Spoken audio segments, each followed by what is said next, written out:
Suspense.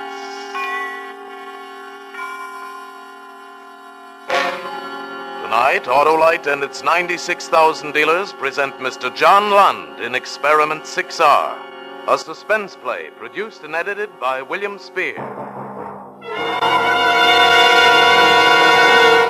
Friends, I know you've enjoyed trouble-free summer driving if you've replaced those old-style narrow-gap spark plugs with wide-gap Autolite resistor spark plugs. Tell 'em why, Harlow. Tell 'em why. Because Autolite resistor spark plugs with the exclusive built-in 10,000 ohm Autolite resistor give you a full, even spark all along the line of fire. Keep going, Harlow. You're doing great. Well, your engine idles smoother with Autolite resistor spark plugs, performs better on leaner gas mixtures, actually saves you gas. You're getting better all the time. Autolite resistor spark plugs cut down radio and television interference, too. So insist on Autolite resistor spark plugs. Okay, Harlow. Give 'em the old punchline. Don't be satisfied with spark plugs supposed to be just as good.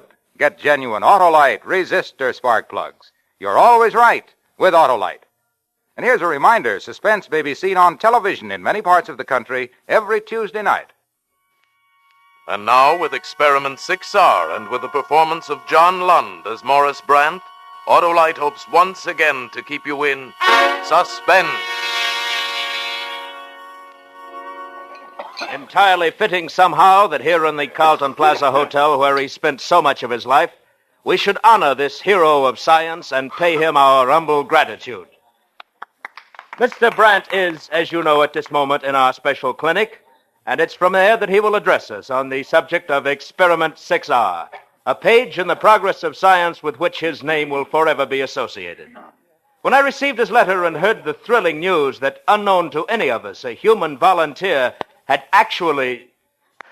Well, it was, of course, inevitable that I should call this distinguished gathering together. I won't speak any longer now because minutes are precious. We're ready. Will you speak to us now, Mr. Brandt?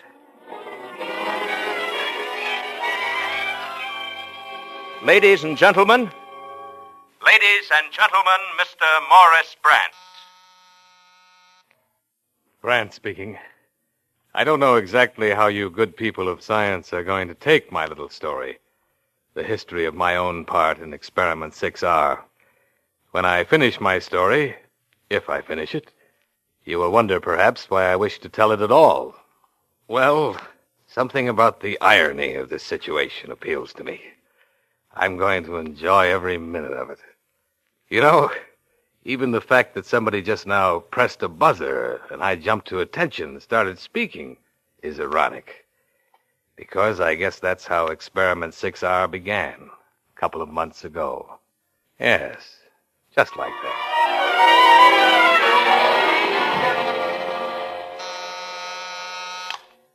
Brandt speaking.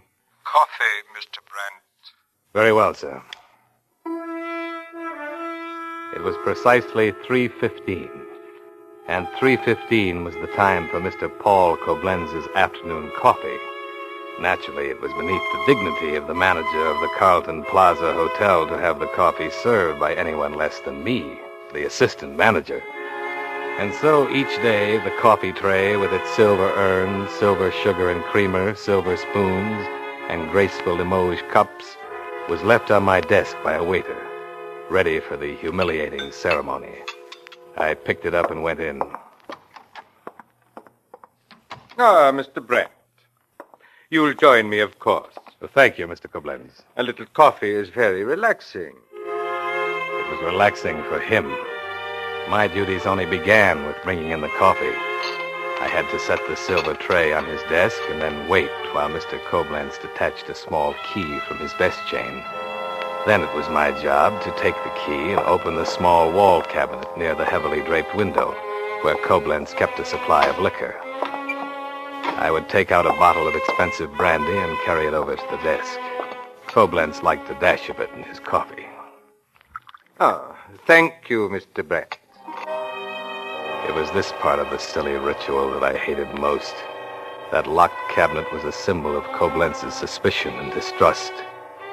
No one but me was ever permitted to enter his sacred office, and I didn't drink. But that made no difference. The liquor was expensive and might be stolen. By whom? By me. Mr. Brandt, I've been looking over the monthly accounts. Your latest innovation seems to be doing quite well. The stag room? Oh, that was a lucky guess. I think not. Your reasoning, I believe, was that businessmen like a place to lunch by themselves in quiet and comfort. It seems, Mr. Brandt, that you have the rare talent of knowing what people want. Well, I hope so. Especially when giving people what they want can be so profitable and lead to give you what you want. Yes, indeed, Mr. Brandt. You have a very successful record during your 12 years here. Perhaps too successful. Why, what do you mean? Success has the habit of making a man crave something further. I think we shall have to have a talk some day soon, Mr. Brandt. But that will be all for today. You may replace the brandy. He handed me the little key to the cabinet. He had finished with me for the day. Back in my office, I thought of what Mr. Koblenz had said. Too successful meant only one thing. He thought that I was ambitious to hold his job, my only possible advancement. Mr. Koblenz was quite correct. I would do anything to have that job. Anything. Now, after 12 years of it, I was determined to have that job. Not because it was a better job, but because it was his. I didn't sleep well that night in my cramped inside room, thinking of Mr. Koblenz in his penthouse suite. But finally it was morning, and the hotel came to life again, with all its problems. There were the usual 2 or 3 bad checks accepted by the night clerk, and all the other boring, commonplace irritants. The only drama of the day was brought in by the housekeeper. May I speak to you a moment, Mr. Brandt? Yes, Mrs. Oberman? It's about 1402, Mr. Brandt. What seems to be the trouble? The maids won't make up 1402. Why? The room... I know it sounds crazy, but that room is full of rats. Live rats? Oh, nonsense. The maids are imagining No, things. it's true. I saw them myself. Very well, Mrs. Oberman. I'll see about it. Everyone's afraid to go in 1402, so I hope you can get them out of there. Well, thank you very much, Mr. Brandt. Live rats. What next? Room clerk, please. Hello? Brandt speaking. Who's the occupant of 1402? Dr. Tomlinson? Is he in his room? Well, when he returns to the hotel, please let me know. I shall have to speak with him.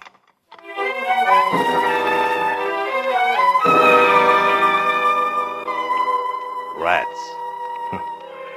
Well, it was fairly typical of the kind of problem which is automatically relayed to the assistant manager, being hardly glamorous nor important enough for the manager to be bothered with. Some difficult and taxing assignment, like greeting Greer Garson, maybe, would be more fitting use for the time and talents of Paul Koblenz. As I thought about it, and him, I began to hear a sound in my head like a clock ticking. I recognized that it was almost 3:15. As busy as I was, I could sense, without looking at the clock, that it was nearly 3:15. It was time for the buzzer on my desk to sound out the call which symbolized all the tyranny, all the pompous authority, and the warped, sadistic soul of... Brandt speaking. Coffee, Mr. Brandt. Very well, sir. Again, the humiliating ritual. Performing the services of a waiter to satisfy Paul Koblenz of his authority. And today he began the talk with me that he had been promising for so long. Mr. Brandt, you have been with us for 12 years, is that correct? Yes, Mr. Koblenz. 12 years and 2 months. And you have always impressed me as an ambitious man, a competent man. Well, thank you, sir. But you must realize that you have come as far up the ladder as is possible, at least while I am alive. Well, I don't think that... And I am a very healthy man for my age, Mr. Brandt. Eventually you may replace me. But, Mr. But Koblenz... it will be a long time to wait, I'm afraid. A very long time indeed. Well, I'm really awfully busy, Mr. Koblenz. I have observed certain signs of restlessness in you during the last year or so. Restlessness? You are not satisfied to be merely the assistant manager. You dream of occupying this desk someday. My desk. Will that be all, Mr. Koblenz? I will tell you when you may go.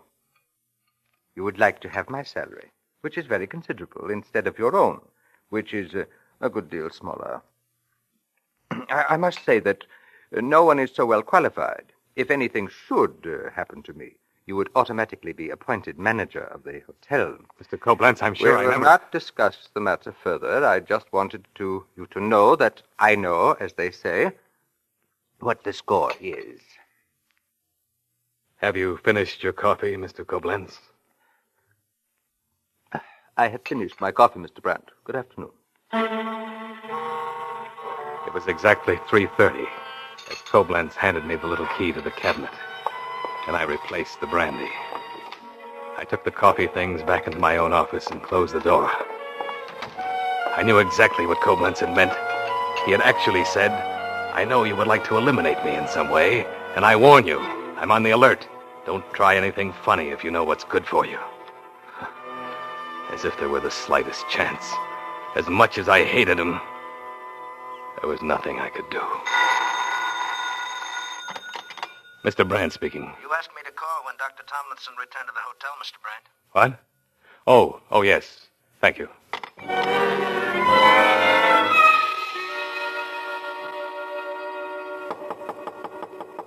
Yes?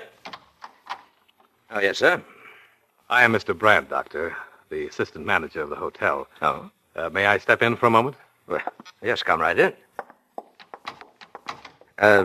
What can I do for you? Well, I suppose you noticed your room hasn't been straightened. And, of course, it's not difficult to see the reason why. You have them caged, I see. Oh, yes. You mean my rats. They're beautiful specimens, aren't they? Beautiful. How did you get them into the hotel? Oh, the cage fits into a leather carrying case. Rather clever, isn't it? I see.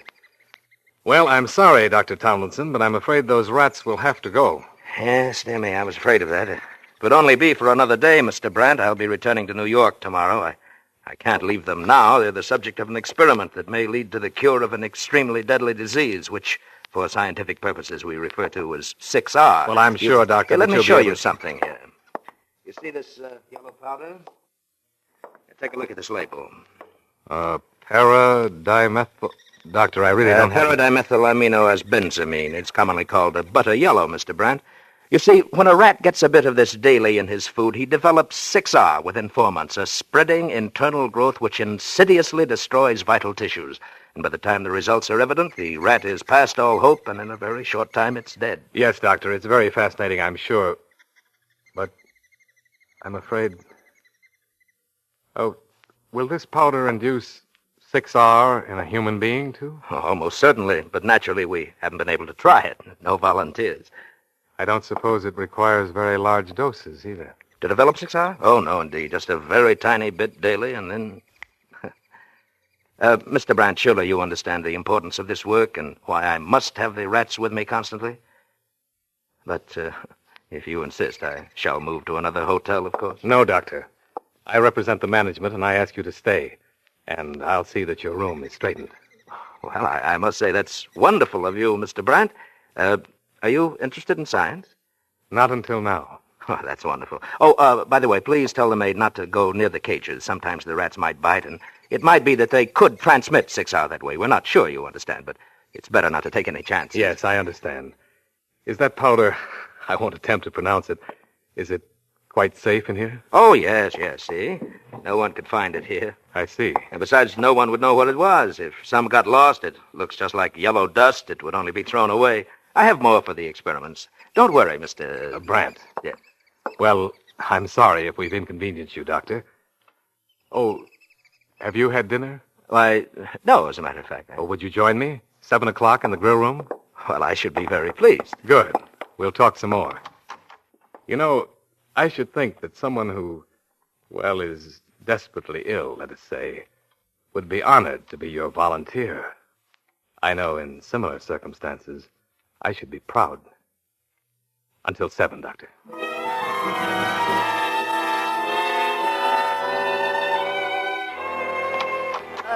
You wish to see me, Mr. Brandt? Yes, Mrs. Overman. It is very important that Dr. Tomlinson finish his stay. Yes, sir. I will meet the chambermaid in his rooms promptly at 7:15 and see to it that the rats don't frighten them. Thank you, Mr. Brandt.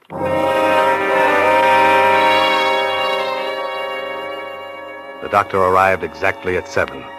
And at 7:10, while he was still sipping his sherry, I excused myself and went up to 1402. When the chambermaid was taking the soiled linens to the laundry wagon in the hall, leaving me alone in Dr. Tomlinson's room, I filled a hotel envelope with a deadly yellow powder. I was back downstairs before the soup was served. I have never enjoyed a dinner more. Dr. Tomlinson prattled on, but I didn't even hear. I was thinking what a pleasure it was going to be to have coffee at 3:15 tomorrow afternoon with Mr. Paul Copeland.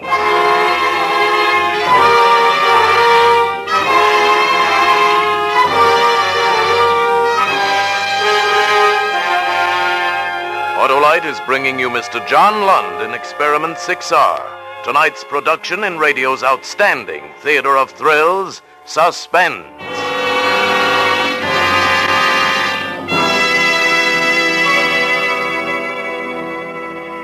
Say, Hap. Yes? My nephew went to camp this summer, and they taught him a lot of useful things, like how to send smoke signals with a brush fire and blanket. Oh? You should see the lovely charred hole in our living room rug. Yes, but did they teach him about the new wide-gap Autolite resistor spark plugs? No, Hap, they didn't, so I had a man-to-man talk with him. I told him, replace old-style narrow-gap spark plugs with wide-gap Autolite resistor spark plugs for easier starting in cold temperatures, for smoother idling, for better performance on leaner gas mixtures. They actually save you gas.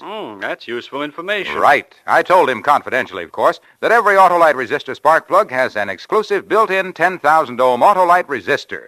I said insist on Autolite resistor spark plugs now. Don't accept spark plugs that are supposed to be as good. That's telling them. I said, my boy, that mighty might, that Autolite resistor, explains why Autolite resistor spark plugs mean easier starting in cold temperatures, smoother idling, better performance on leaner gas mixtures. They actually save you gas. So insist on Autolite.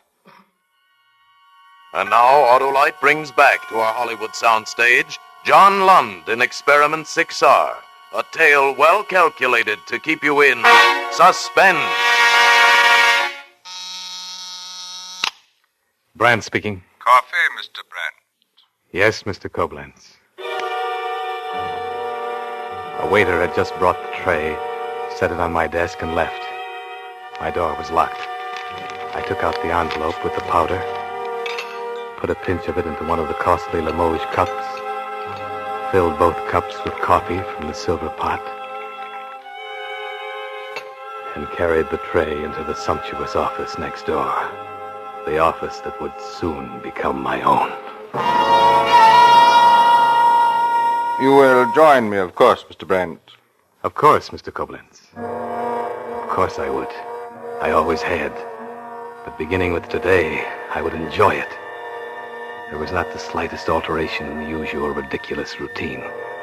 Koblenz removed the little key from his chain and handed it to me. I got the brandy from the cabinet. Koblenz poured a bit of the brandy into his cup and took a sip. Exceptionally good coffee today, Brand. Make it yourself? What? Why, how do you mean? Oh, don't take me so seriously, Brand. But knowing your efficiency in all matters of the hotel, I'm sure you could prepare a very unusual cup of coffee. Well, that's very nice of you to say, Mr. Koblenz. But I know you haven't time to waste in making coffee. Too busy thinking of ways you can work your way into my job, aren't you?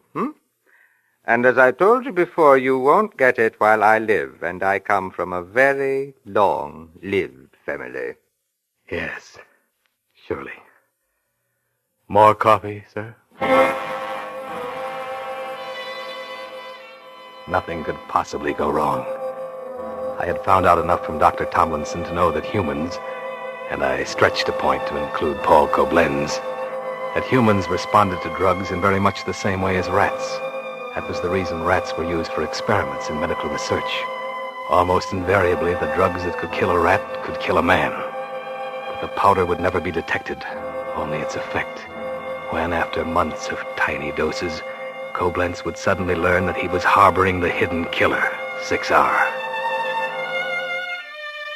I kept the powder in my jacket pocket. As the weeks passed, it became a matter of routine to put some in Paul Koblenz's daily coffee. But try as I would to remain calm, sometimes the excitement of it would become almost unbearable. particularly at the moments when I serve the coffee.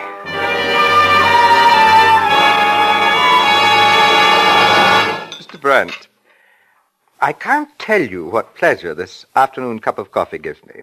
And of course it gives me one of the few chances I get during the day to see my busy and trusted assistant.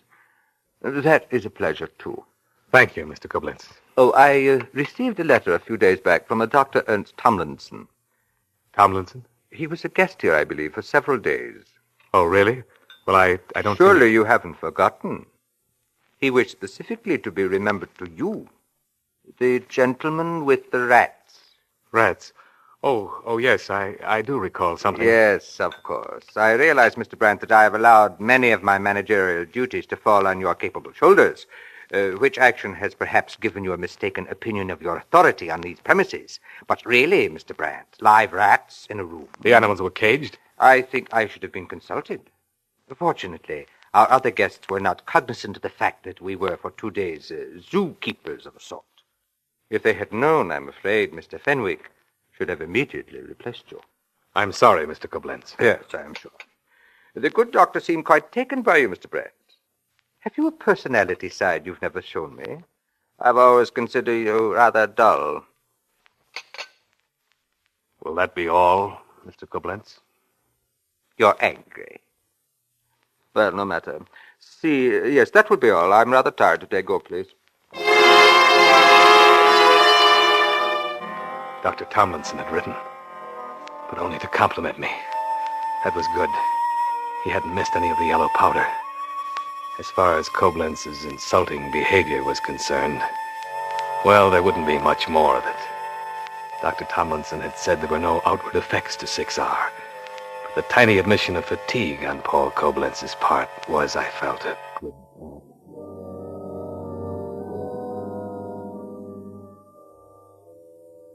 I watched Paul Koblenz grow progressively more testy and insulting. 2 weeks into the 4th month of experiment 6R, and in a way I didn't expect, the last scene began. Under the insurance laws of our state, all employees participating in group insurance had a yearly physical examination. The 4 months Dr. Tomlinson had considered necessary to allow the growth of 6R were almost completed. By now, 6R would have taken hold of Paul Koblenz, sufficiently to be recognized in a medical examination, and sufficiently to be at that point incurably fatal. Even at this late date, there were outwardly no signs of Koblenz's illness, which would make the announcement by the insurance doctor even more shocking. It was a nervous moment.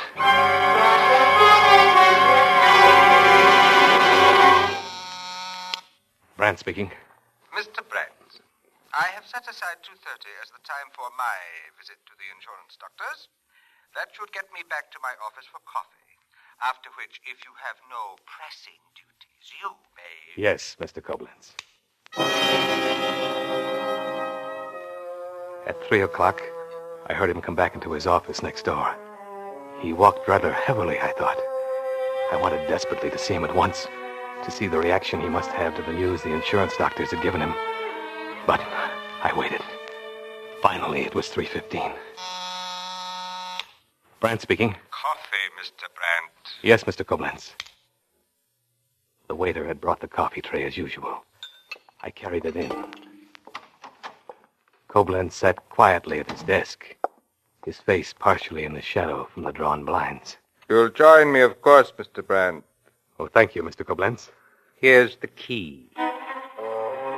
I set the tray down, took the little key to the liquor cabinet which stood against the wall, and bent over to open it.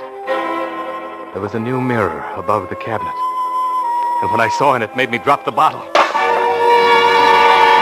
Anything wrong, Mr. Brandt? You seem startled. The cups. The cups. You turned absolutely white as death. But then I meant to talk to you. You haven't been looking well for some time. You changed. I beg your pardon? You switched the coffee cups while I turned away to get your brandy. I always do. It is an old custom in my family. An old German custom. A very old custom. A very old and long-lived family. Have you all this time? Yes, Mr. Brandt. All this time. Operator, connect me with the insurance doctors, please. In 308. Is it possible for you to see Mr. Brandt immediately, Doctor? Thank you. It's urgent.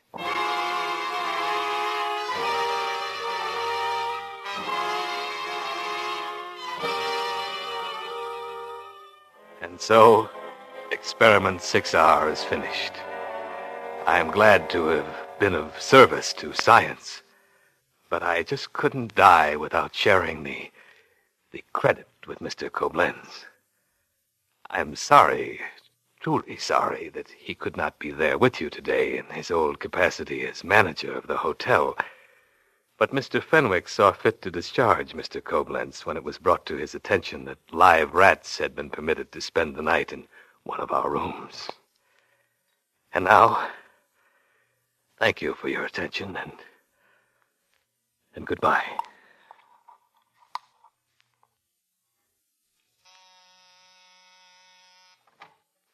I was just bringing your order, Mr. Brandt. Your friend just phoned and told me. If you'd only mentioned it before... Friend? Mm-hmm. Mr. Koblenz. Koblenz? But I didn't order anything. Oh, now, Mr. Brandt, it's no trouble. We know now about your little custom. If you want coffee at 3:15 every day, you shall have it. Come now. It's just 3:15.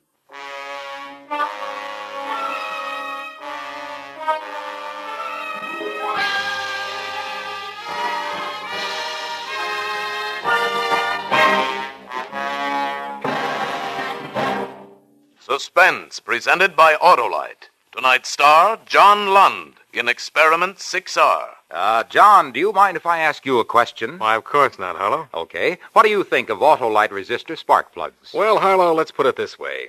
Yes? I can't imagine you selling anything but the best. Oh, well, now, Now, don't be coy, Wilcox. You just keep right on telling people that Autolite resistor spark plugs are the best.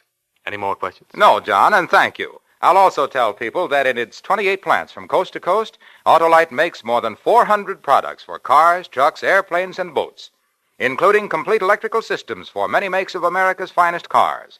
Batteries, spark plugs, generators, starting motors, coils, distributors. All engineered to fit together perfectly, work together perfectly because they're a perfect team. So, friends, don't accept electrical parts supposed to be just as good. Insist on and get Autolite original factory parts at your neighborhood service station, car dealer, garage, or repair shop. Remember, you're always right with Autolite.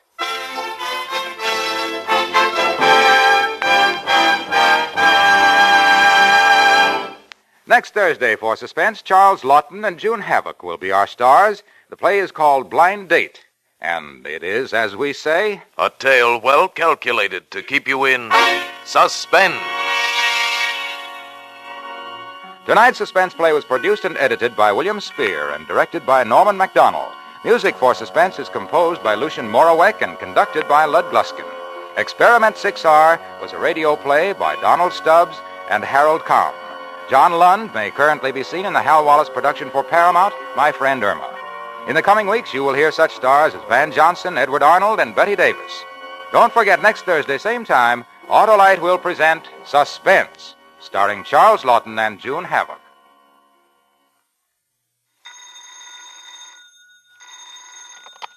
You can buy Autolite resistor spark plugs, Autolite stay-full batteries, Autolite electrical parts at your neighborhood Autolite dealers. Switch to Autolite. Good night.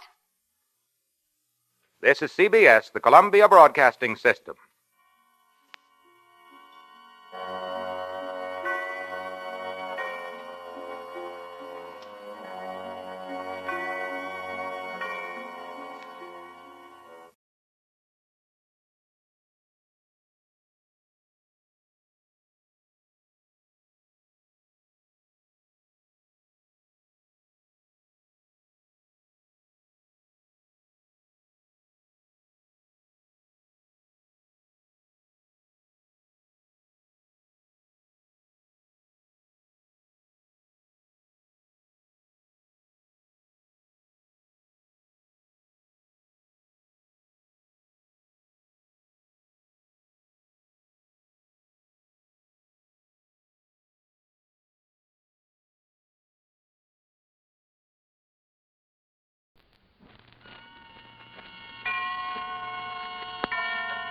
Autolite and its 96,000 dealers present Suspense. Tonight, Autolite brings you Blood on the Trumpet, a suspense play starring Mr. William Holden, with special trumpet effects by the famous Ziggy Elman.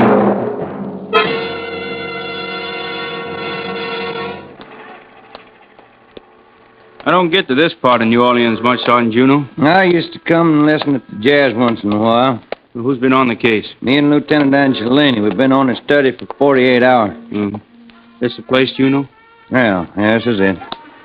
It's not exactly a respectable-looking hotel. When a man runs from murder, Cassou, he can't stop to live in style. Who found the body? Landlady, she called in. Messy, huh? When you beat somebody's head in with a thing like a trumpet, it's real messy. All right, Cassou, this is it.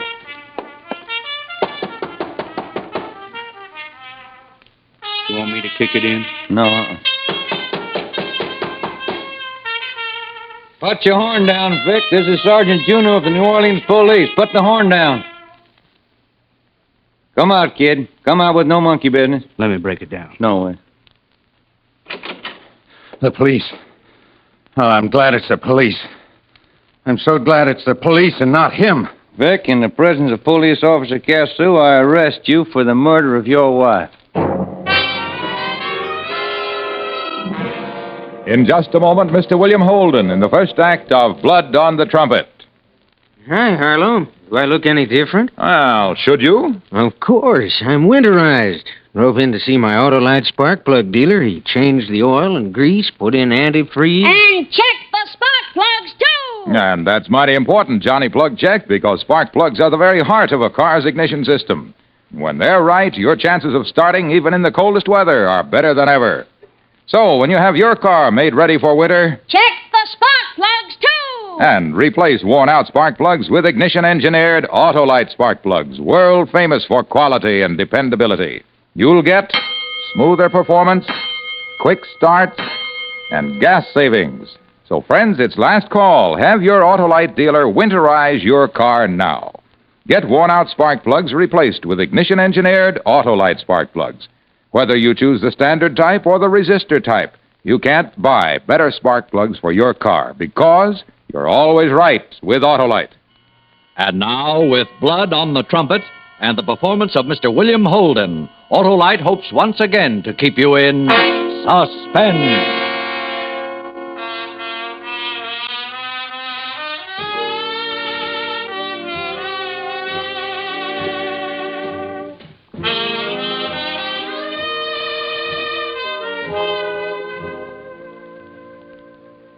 You feel okay now, Vic? How's a guy supposed to feel when he's arrested for murder? Want a cigarette? No. You done a good job on her, boy. Thanks. Oh, here's my report, Cassou. Get to Steno to type up 3 carbons and give one to Lieutenant Angelini. Angelini?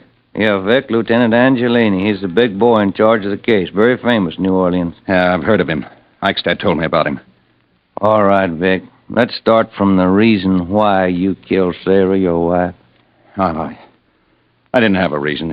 It just happened. We had a fight. I don't know. I'm all mixed up. Come on, Vic, boy. Try hard for Sergeant Juno.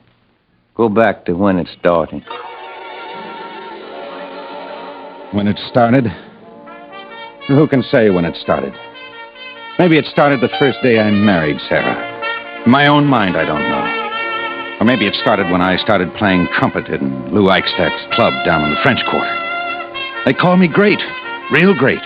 The best trumpet since Beiderbecke Armstrong. Everybody thought so, everybody. Everybody but Sarah, my wife. She didn't. She had different ideas about it. She couldn't understand a man loving music.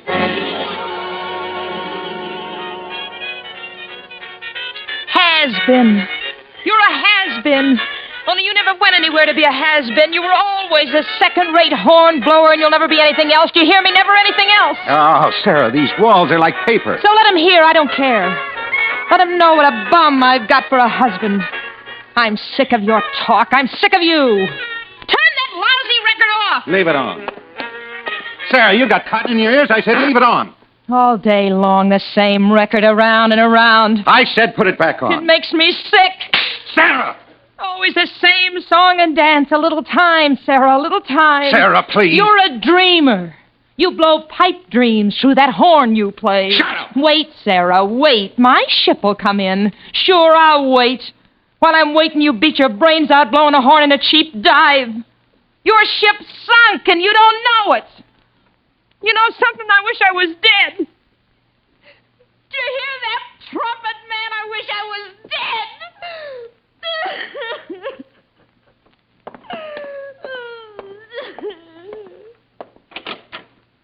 Sarah, when you talk like that, I wish I could kill you myself and make your wish come true.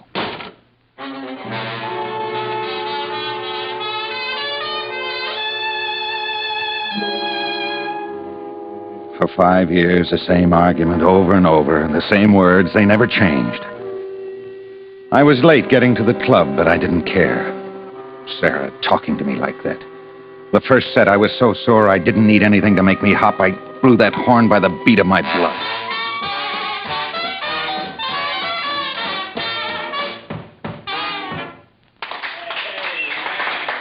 We got our first break after the second set, and Lou, the owner of the club, came over and took my arm. Said he had somebody he wanted me to meet. Oh, over here, Vic, my great trumpet man. What's up, Lou? Oh, a girl's up, Vic. A music lover who'd like to meet you. Miss Luana Durant, meet my trumpet man, Victor Roberts. How do you do? Hi. Sit down, Victor, sit down. Talk some music. Talk some old-time jazz. Entertain Miss Durant, Victor. Talk about the jazz we play, huh? Yeah. Sit down, Vic. Thanks. Buy your drink? This water's strong enough. You're good on that trumpet, Vic. Think so? Mm-hmm. Pin a medal on me. Hey, look, horn boy, you don't have to sit here and talk to me. Oh, I'm sorry. I tell you what I'll do, Mr. Rand. I'll let you buy me that drink, and you can tell me the story of your life. That sounds like a bargain.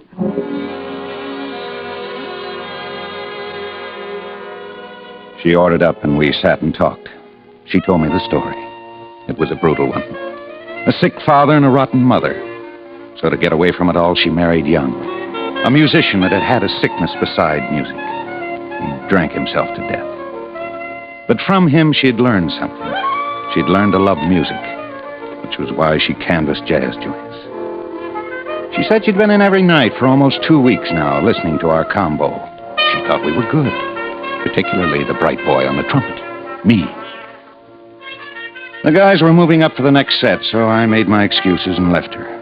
Lou Eichstadt stopped me by the platform. Lay off, Vic. It's no good. I don't know what you're talking about. I'm talking about trouble. There's another guy. A rough guy. A guy that's a mean cop. A guy that doesn't deserve the name cop, and he wants her bad. He comes in every night, sits over in that corner and watches her. I don't see him tonight. Rico Angelini is a bad name for you to mix with. Look, Lou, take it easy. I just met her. Lay off, Vic. Go home to Sarah, your wife.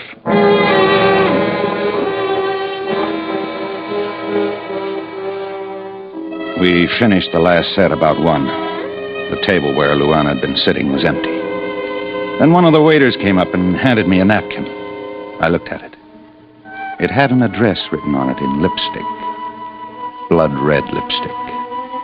Capitular Hotel, Canal Street.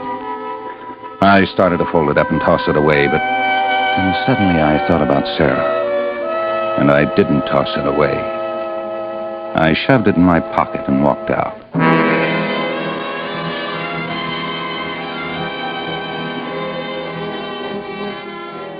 It took me 15 minutes to get back to the boarding house. The light up in our room was still on, and Sarah was still up. And just like that, against the pull-down shade, I saw 2 shadows.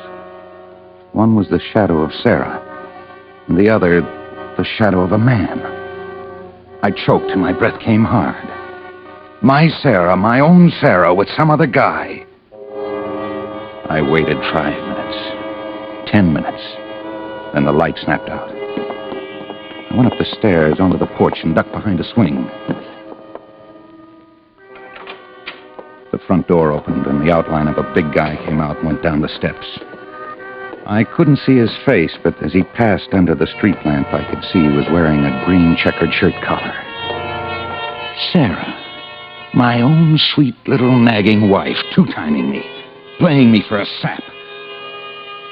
I took the napkin out of my pocket. Thanks, Sarah, for helping me to decide. Then I went where the lipstick told me.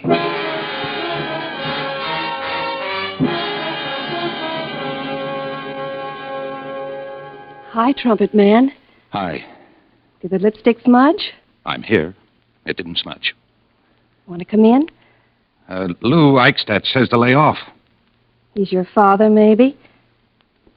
What do you want? A ride? How about a ride in my fast car, Vic? Ride this time of morning?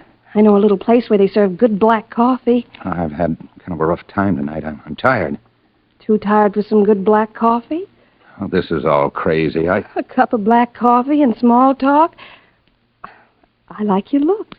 That's all. That's all? You think that's all? Down by the wharf? That's my last offer, Trumpet Man. I asked for it, didn't I? We went down and got into her car, and she headed straight for the wharf.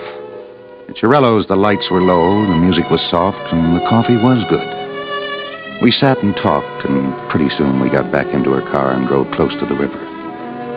She stopped the car and looked up at me. Her eyes were real black. She moved her lips close to mine. Those blood-red lips. What's Angeliti? How'd you know?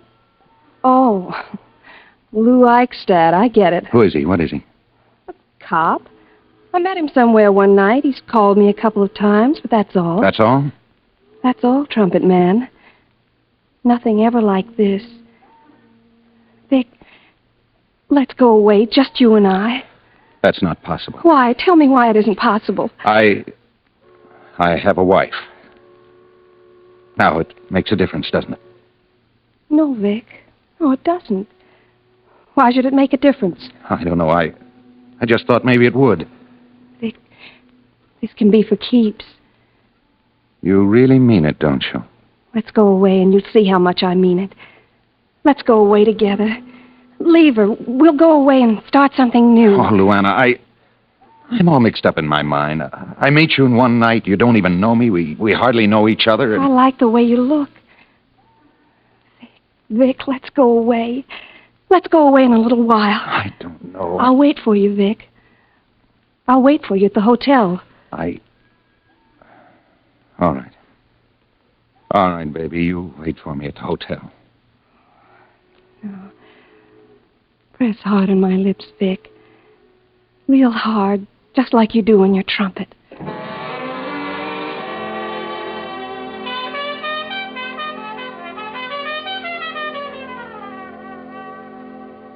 Something that had been hard for me to settle was easy now.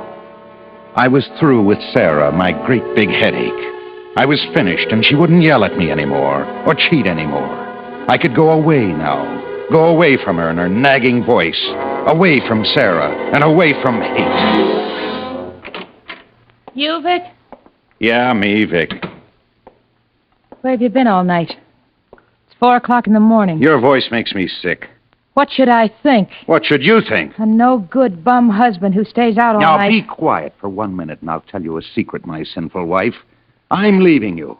I'm going away. You're going away. You're insane. What do you think? Oh, it's time, Sarah. I finally woke up from that crazy sleep I was in. I'm leaving you. So, you're leaving me. Yes, I'm leaving you. We don't make the right kind of music anymore. Music. Is that what you call it? No, it's not music. It's a hell. That's all it's ever been. You hear me? Everything I've ever done, every sacrifice I've ever made in just a simple sentence you make, it's all over. Just as simple as that. Maybe it just isn't music. Maybe it's something else. Like maybe another woman. Sarah. I knew it. I smelled it. Someone else. That's it, isn't it, Vic? Sarah, stop it. Don't say another word. Who is she? Some music lover you picked up? Who is she? Answer me. Be quiet. Who is she? Who is she, you dirty ship! I said be quiet! You make me sick. You hit me. You hit me. I'll show you, you dirty lass. I'll show you. Stop it, sir. Wait, Stop stay your around, rock. will you?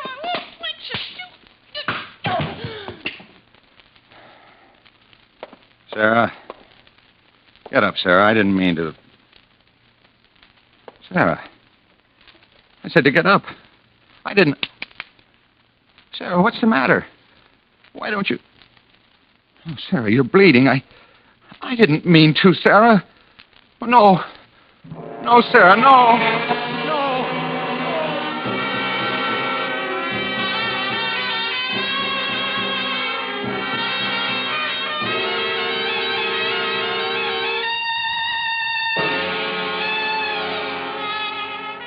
Autolite is bringing you Mr. William Holden in Blood on the Trumpet. Tonight's production in radio's outstanding theater of thrills, Suspense.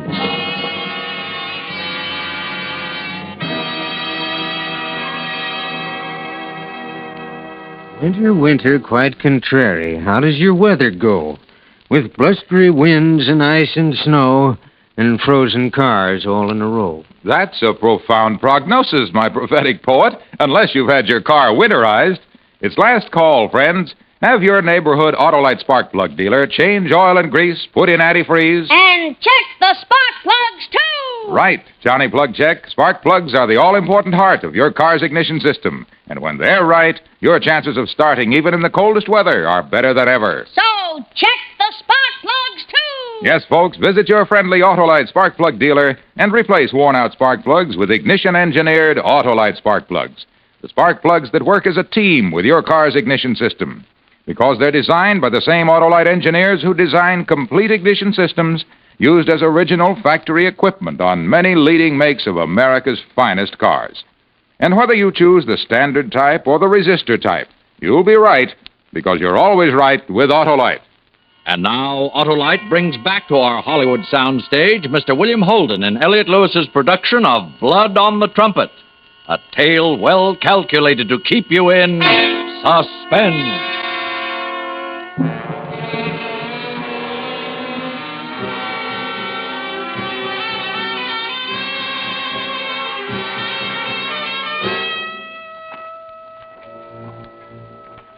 Something banged against my head.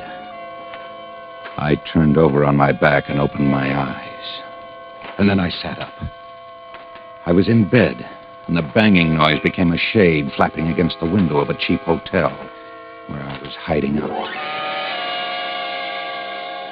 I got up off the bed and moved over to the window. The clock down across the street said 2:30. The sun was high and hot. I remember running from a boarding house last night. Running until I found this cheap hotel. What does a killer do? He runs from everything. I found a nickel in my pants pocket. And on this nickel, I pinned my hopes for survival. I called Luana. Hello? Luana, Vic. What happened, Trumpet boy? She talk you out of it? Luana, wait. Please listen to me. Now listen to me close and try not to get excited. Hey, you sound as if... Luana, look. After I left you, I went home to tell Sarah I was leaving her. She got mad. She got real mad, so... Well, I got a little rough, and... Well, what I did, I didn't mean to do. Baby, Vic, what is it? What happened? I hit her a couple of times. I hit her, and she fell, and... Vic! It was accident. A mistake, Lana. I didn't mean it. I don't know how it happened. It was so fast, I just got mad, and... Vic, baby. Luana, listen, I've got to get out of town. I've got to run. I can't go back to the house. Where are you? Some cheap hotel, the Piedmont, just off Decatur. I need money. You've got to help me. What can I do? Get me enough money to get us out of town. But, Vic... You said it last night. You said we'd go away together. Vic... Meet me. When? Now, half an hour. No, you better stay right there. No one will spot you. Stay where you are till it's dark, then meet me. Where and what time? Tonight at 7 o'clock when it gets dark. Down near the end of the coffee stand in the Café de Monde. All right, tonight at 7. Down near the end of the stand where it's dark.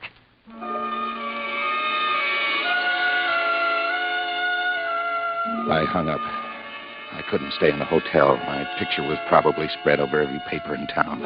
Maybe the clerk remembered me coming in. I'd better get out and move around. I went down to Decatur Street. It was starting to fill with late afternoon shoppers. I walked up and down the streets until 4 o'clock. And then I found an almost empty cafe and went in and ordered a cup of coffee. I was sitting there, staring ahead, trying to clear my mind, when suddenly I felt a big, flabby hand grip my shoulder.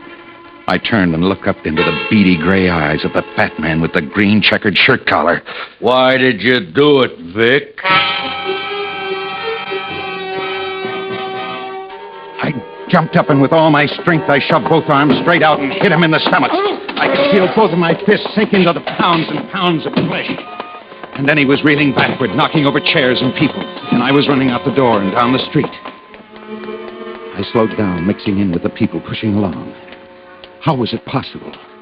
The guy that had been up in that room with my wife. Was it just a coincidence that he found me, or was he really looking for me? Time. Before I had no time. Now I had too much of it. I passed a movie theater. I stopped. Keep off the streets until dark. That was it. I went in. I don't even remember the name of the picture. I couldn't even concentrate on it.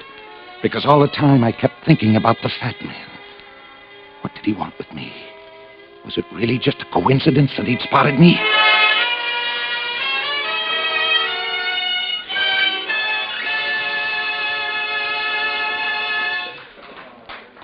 The picture ended and the lights went up. I crouched down low in my seat, staring straight ahead. And then out of the corner of my eye, I saw him. He was walking up the aisle, looking up each row of seats. He was looking for me. I turned my head and held my hand up to the side of my face. He was coming closer now. He was at the next row.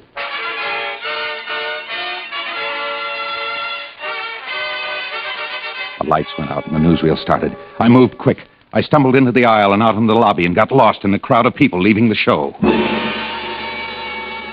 was no use. I couldn't shake him. Everywhere I turned, he was there. What did he want? Did he want to kill me? Kill me for murdering Sarah? Was that it? But that was my own business. If I wanted to kill my wife, that was my business.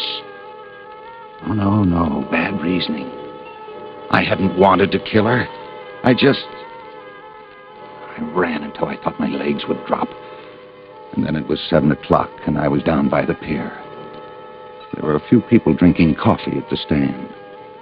I walked down to the far end, and then I saw her coming. Luana! Vic! Over here. Oh, Vic, you're crazy. The cops are looking all over Oh, I don't for care you. about the cops. It's him. What are you talking about? The guy that was with Sarah, the big fat guy. He's after me. All day long he's been after me. Luana, we got to get out of here. Vic, you're crazy. You're all mixed up. You don't know what you're talking about. I'm not mixed up, Luana. I tell you, he's looking for me right now. Any minute he might show up. Vic, maybe you better give yourself up. Maybe it would... For you.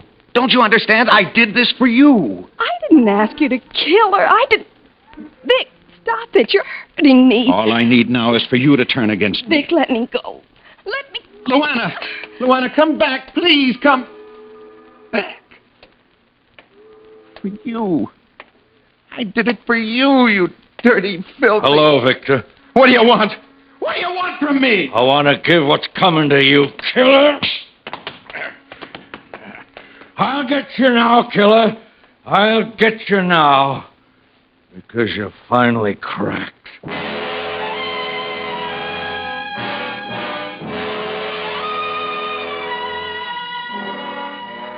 It was no good. I just couldn't run anymore. Everywhere I turned, he was there. I was being hunted by a guy with murder in his heart. Can you understand that, Juno? I made it back to the hotel, and I was waiting for him when you guys showed up. I never knew I'd be so glad to see the police. I never knew I'd be so glad. Mm-hmm. The girl turned you in, Vic. Luana. She cried, Victor. She cried when she told us where you were. I guess maybe she did right. Yeah, I guess she did. All right, sign this confession. Castile, call in Lieutenant Angelini. Lieutenant, want to come in and look at the killer?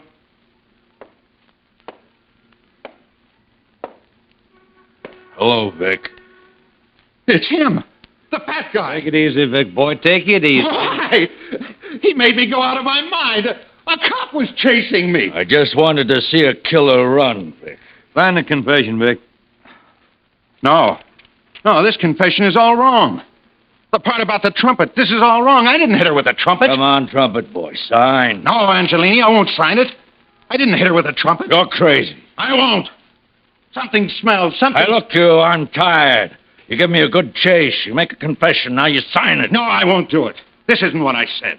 I never said anything about hitting her with a trumpet. I hit her with my fist, and she... You're crazy. You murdered your wife in cold blood. You went up there after you finished at the club. You had an argument. Then you smashed her head in with a trumpet.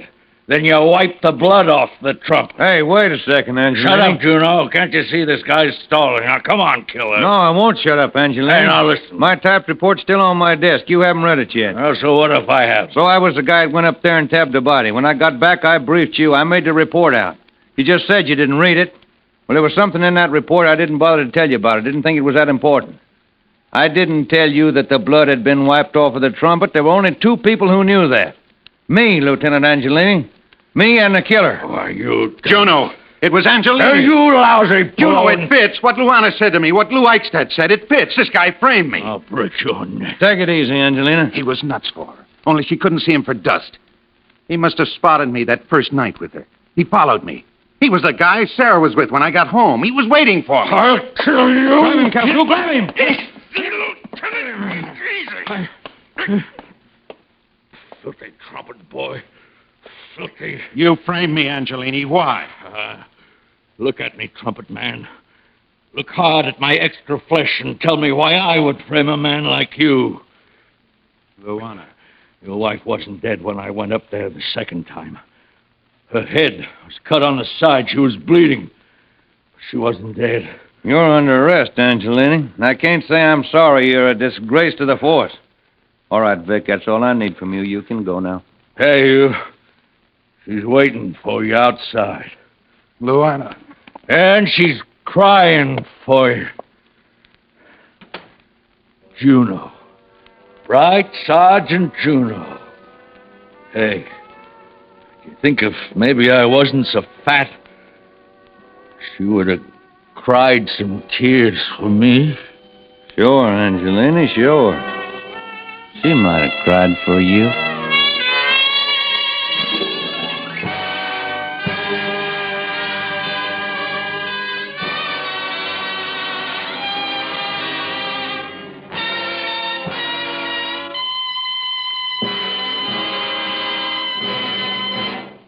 Suspense, presented by Autolite. Tonight's star, Mr. William Holden.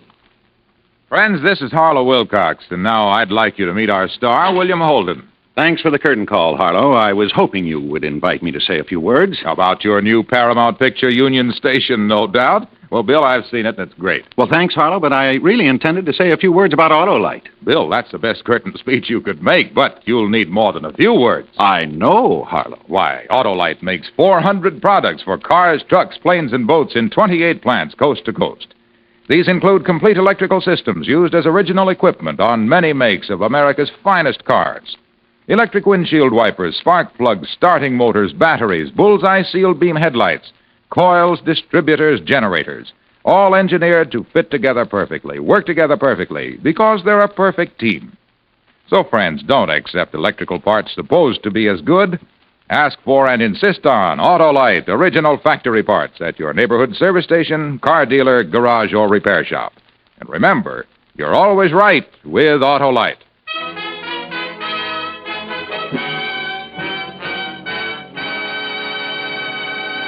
Next week on Suspense, Mr. Cary Grant as star of On a Country Road.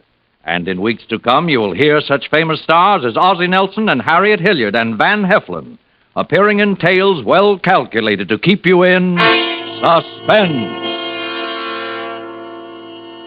Suspense is produced and directed by Elliott Lewis, with music composed by Lucien Morawek and conducted by Lud Gluskin, with special trumpet effects by Ziggy Elman. Blood on the Trumpet was written for Suspense by Richard George Pedicini. And remember, next week on Suspense, Mr. Cary Grant in On a Country Road.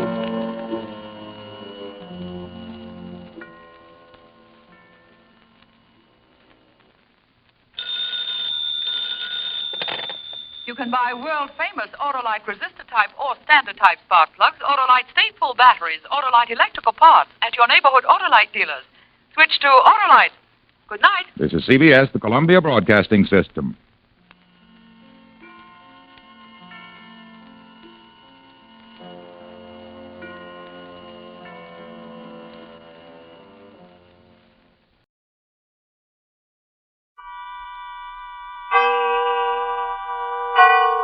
Autolite and its 98,000 dealers bring you Mr. Cornell Wilde in tonight's presentation of Suspense.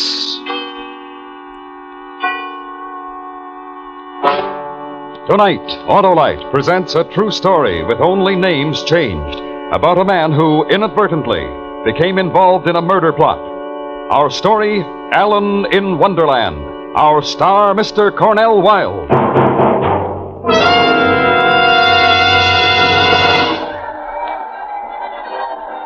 Say, Harlow, our team looks great out there. Ah, you bet, Hap. And it's their teamwork that counts. Oh, by the way, that's why you can count on the Autolite electrical system in your Autolite-equipped car.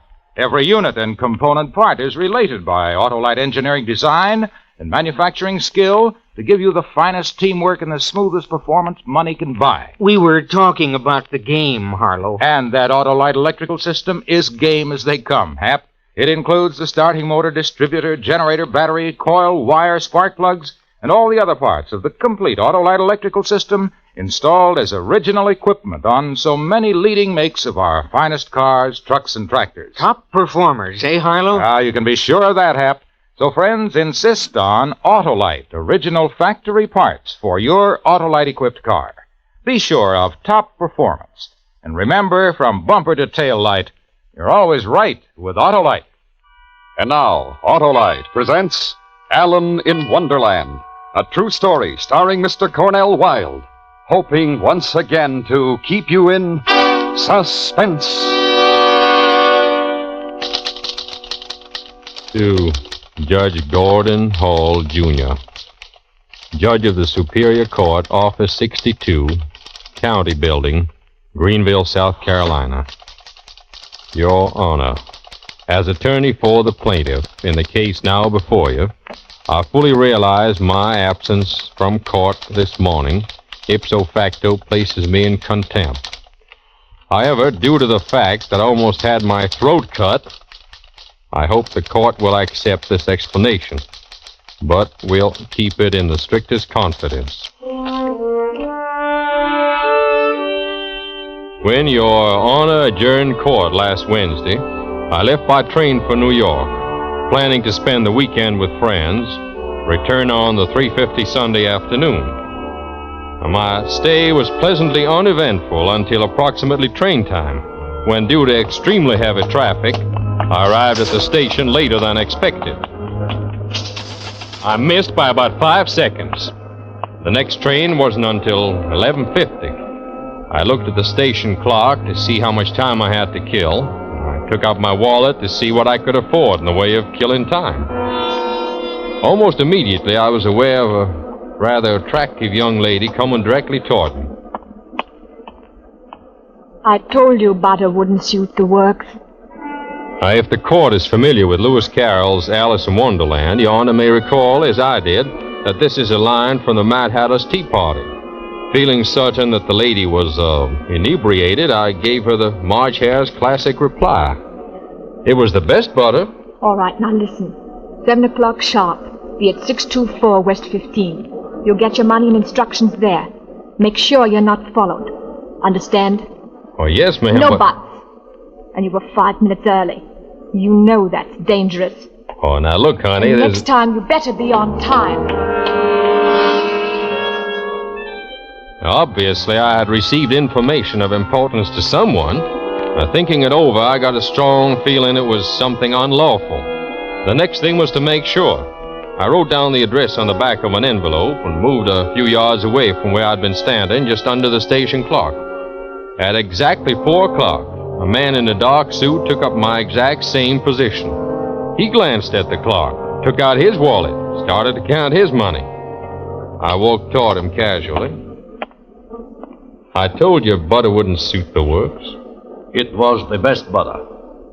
Get out of town fast. They're wise to us. Wise to us, but... No buts. The boss says get out of town. Apparently, my choice of words was effective because the man immediately followed my instructions with amazing speed and professional finesse. If I had any doubts the crime was in the making, they were now completely erased. Consequently, I reported my evidence to the police.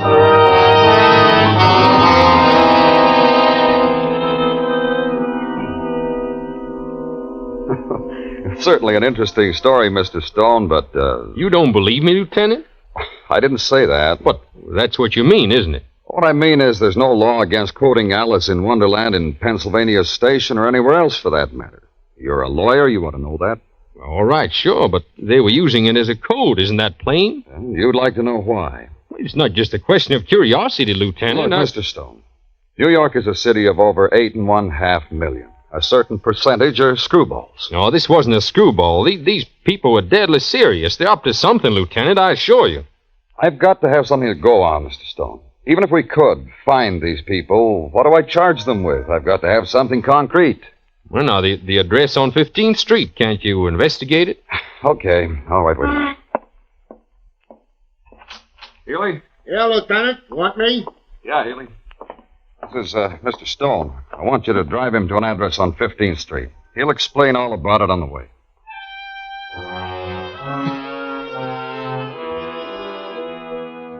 Of course, I couldn't blame the lieutenant for being skeptical. It sounded crazy telling it that way, but it was the truth, and I couldn't help resenting his attitude, as if I'd dreamed up the whole thing, merely to get myself a ride in a squad car. As we drove downtown, I recounted the events to Officer Healy, who fortunately showed serious interest.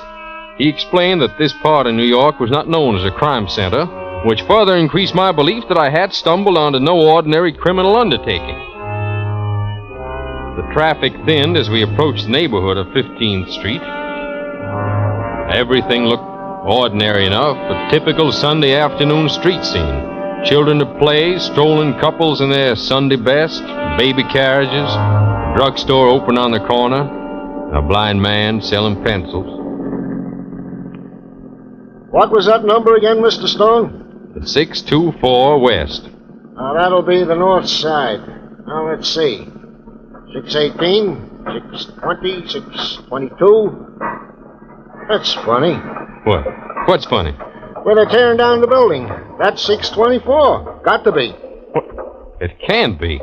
You sure 624 is the number? I'm positive. I wrote it down right away. Well, maybe I'm wrong, but let's go over and check. Hey! Hey, you! Yeah? What do you want? Come here a minute. Keep your eyes open, Mr. Stone. Let me know if you see anybody you recognize. All right. What's the matter, officer? Something wrong? Want some information. Who's the boss of this job? Me. Me, I'm the boss. What's the trouble?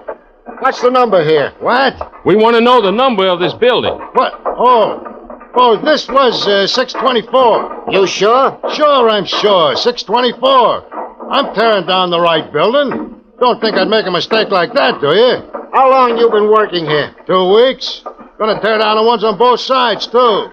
I know what I'm doing. You want to see the papers? We believe you. How come you're working on Sunday? Rush job. Anything wrong with that? I guess not. Why are you tearing the buildings down? To clear the lot. You kidding? What are you guys looking for?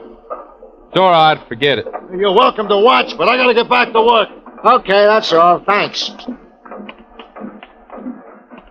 See anything, Mr. Stone? No, nothing at all. That all looked legit to me, too. I guess the lieutenant was right. I got all hopped up over nothing. Well, that's the way it goes sometimes.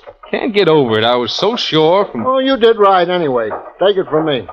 I feel kind of foolish now, but... Don't feel that way. You had cause. Well, let's just forget the whole thing. I'm sorry I troubled you. Oh, no trouble at all. That's what we're here for. Where would you like me to drop you off? My train doesn't leave till 11:50. Well, you got plenty of time. Why don't you take in a movie or something? Yeah, I might as well, I guess. Just drop me off around Times Square, please. Sure thing. Next time you're up from Greenville, drop in and see us again.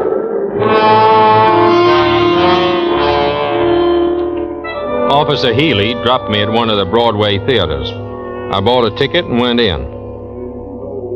There had to be something to it. Somewhere along the line, I'd made a mistake. I took out the envelope on which I had written the address. By the light of the screen, I reread it again. No, the mistake wasn't there. Then my mind went back over the Mad Hatter's Tea Party. No, there was nothing there. Then it suddenly hit me. The girl had said to be at 624 West 15th Street at 7 o'clock. Nothing about being inside. That was it. It had to be. I glanced at my watch. It was just 6:41 when I left the theater. Taxi! Hey, taxi!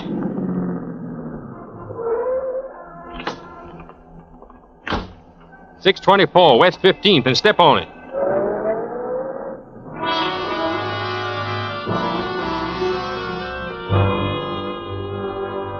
It was exactly 3 minutes to 7 when I reached the corner of West 15th. The street was deserted now. I walked slowly toward all that was left of 624. I could see no one, but I was certain I was being watched. I reached the front of the building and stopped. It was exactly 7 o'clock. The sound came from the opposite end of the street. Fortunately, whoever it was would have to pass under the only street light. When he reached the cone of light, I saw a man, well-dressed, wearing dark glasses, feeling his way toward me with a cane. It didn't look real.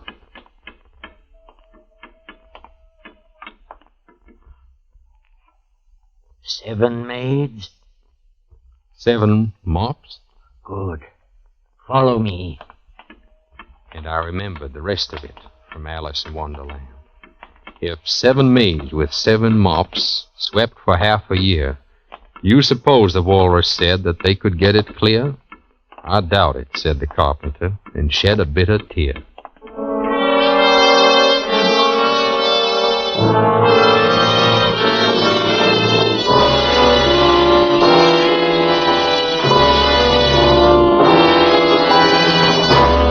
Autolite is bringing you Mr. Cornell Wilde in Alan in Wonderland. Tonight's presentation in radio's outstanding theater of thrills, Suspense.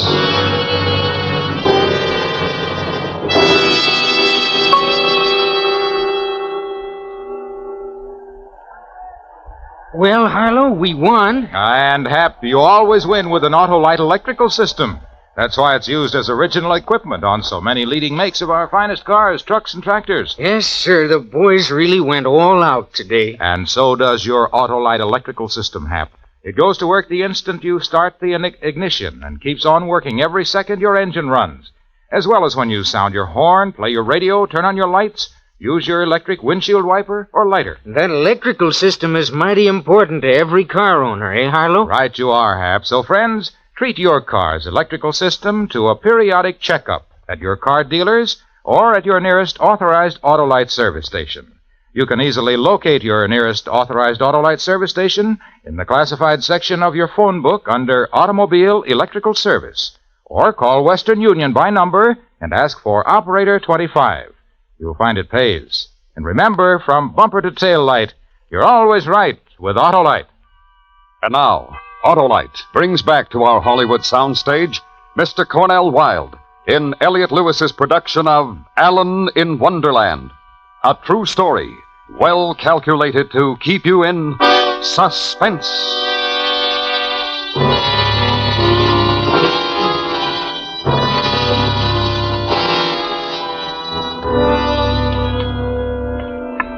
The blind man led me east along 15th Street. To assure myself, I passed my hand in front of his face. He was blind, all right, if that was any comfort. I had no choice except to follow him, but I still couldn't help wishing there'd been time to phone the police. You were right on time. That's what we like. Yeah, sure.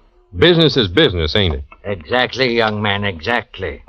The dame told me I'd get my money here, that right? As agreed. 1,000 before, 2,000 after. If all goes well. We were informed you're the best. The best? Why, sure. What else? You pay for something. You should get the best. Wait a minute. Is there anyone watching? I don't see anybody. It's too dark. Ah, good. Then we go in here, the cellar. Now, my key. Follow me. I can't see anything. Don't worry. I'll be your eyes.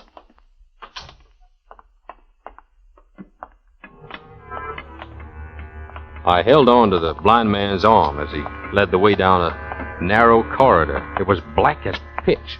As he walked, my nostrils filled with countless smells, all musty and old. The corridor made a turn, and up ahead a faint light appeared. As we approached, I could see the outline of a door. We stopped in front of it, and the blind man knocked.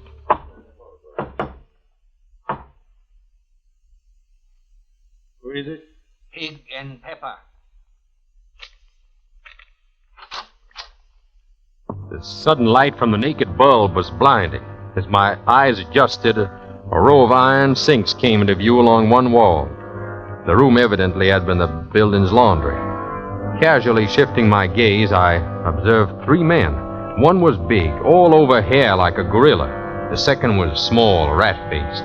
The blind man went over to the third, obviously the boss, whose strange, glowing eyes studied me carefully from behind a battered table. He doesn't look what I expected. What did you expect? A countryman. He doesn't look like a countryman. What difference does it make?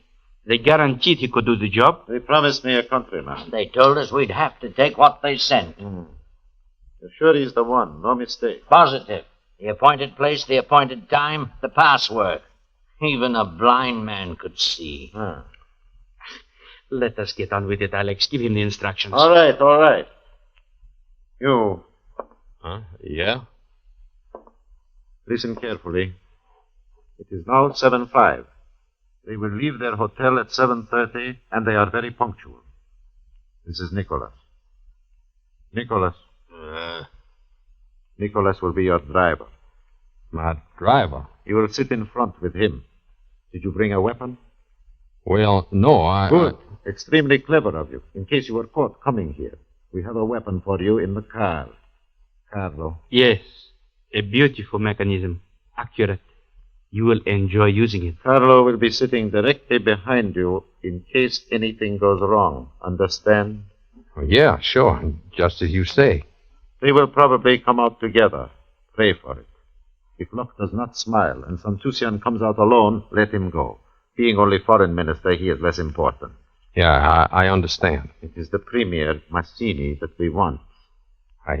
Yeah, of course. You must get Mazzini. If he comes out first, empty your gun in him and forget Santusian.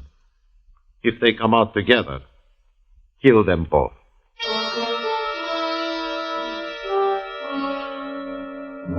Kill. I was being hired to kill. Mazzini, premier of one of the Balkan republics, and Santusian, the foreign minister. Their pictures have been in the papers constantly since they'd arrived for an important UN meeting.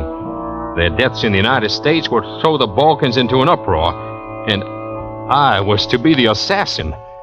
It seemed like part of some terrible nightmare. No one knew where I was. If I gave myself away, they'd kill me on the spot. I was in it alone, up to my neck. I needed help. I had to think of something. Stall, anything. You listening? Yeah, sure I'm listening. Your car will develop engine trouble directly in front of the Park Avenue entrance. This will give you a clear line of fire. We were given to understand you never miss. No, that's right. I never miss. Nicholas will be outside the car pretending to examine the engine. You will be alone in the front seat. The moment will be yours. Then there's nothing to worry about, is there? Just one thing more. If you fail us, lose your nerve, or decide to change your mind once the plan is in motion, Carlo has orders to kill you instantly. I will be right behind you. Well, okay, sure. You guys got a right to protect your investment. All right. It is now 7:10. He will leave in 5 minutes. Nicholas, we finish card game, huh?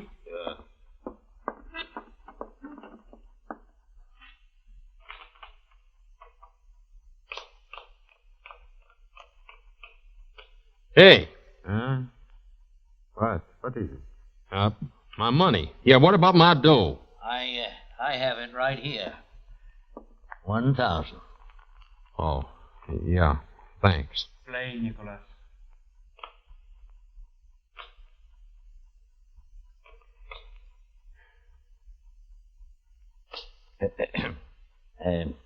Cigarette, young man? Huh? No, thanks. I seem to sense a nervousness about you. A nervous one? No, I just want to get my hands on that rod. Of course you do. That's the spirit. All right. It's 7:15.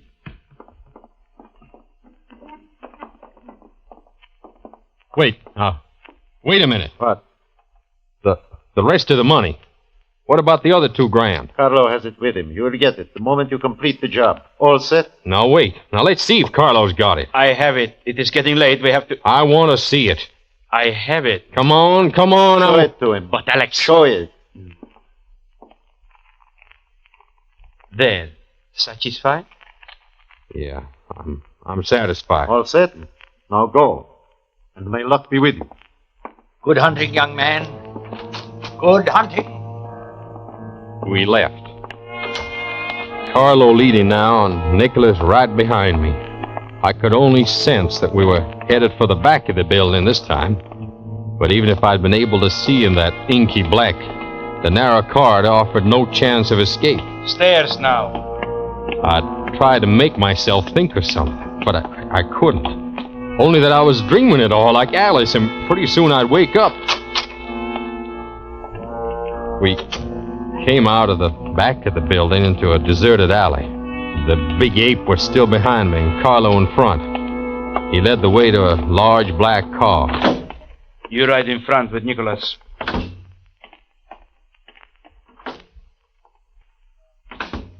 It is now 7:19. All right, Nicholas. Hey, Carlo. Huh? The gun. Let's have it. You will have it in plenty of time. Well, I feel funny without one. If anything goes wrong before... Nothing will go wrong. Nicholas is an excellent driver, and the plan is perfect. Perfect. The gun. He's too quick for Massini. If it had been left to me, it would have been a knife. Pay attention to the traffic, Nicholas. We turned uptown, and the traffic began to get heavier. I looked at my watch. It was 7:23. I thought about jumping Nicholas, wrecking the car. But not with Carlo in the back seat. I could feel his little rat's eyes burning into the back of my neck. Any sudden move, he'd be right on top of me. My only chance was a policeman, a squad car, someone I could signal. 7:25.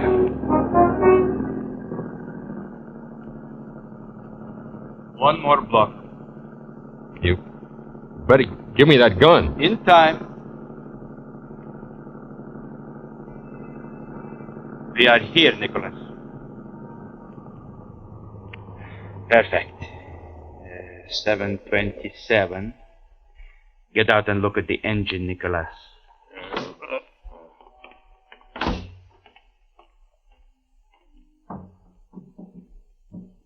Hey, Carlo. Pay attention to me. Look across at the entrance to the hotel. They will come out the left-hand door. The doorman will signal for their official car. It is right back there, you see?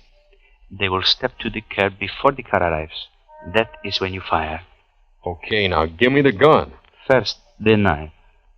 Knife? At the side of your neck, you feel it? Hey! Insurance for a good job. Sharp as a razor, my friend. Here is the gun. Hair trigger. Careful, you know. Hey, that knife, you don't want me to miss, do you? You will not miss. It is your business not to miss. Now keep your eye on the door. I could feel the point of that knife just barely scratch the back of my neck. I looked across at the hotel. It was 7:29. Everything was normal. People passed. Doorman nodded and smiled. But no one looked our way. I felt the gun go slippery as my hand began to sweat. They wouldn't come out. They just couldn't. They'd go out another door. The meeting was canceled. They'd see us. Knew I had a gun. Nothing to worry about. They weren't coming out. 7:30. There they come. Both of them. Move the knife, will you? They are walking to the curb. Take aim. Move the knife. Take aim. I am. No. Shoot. Shoot straight. Shoot. Pull the trigger. Shoot.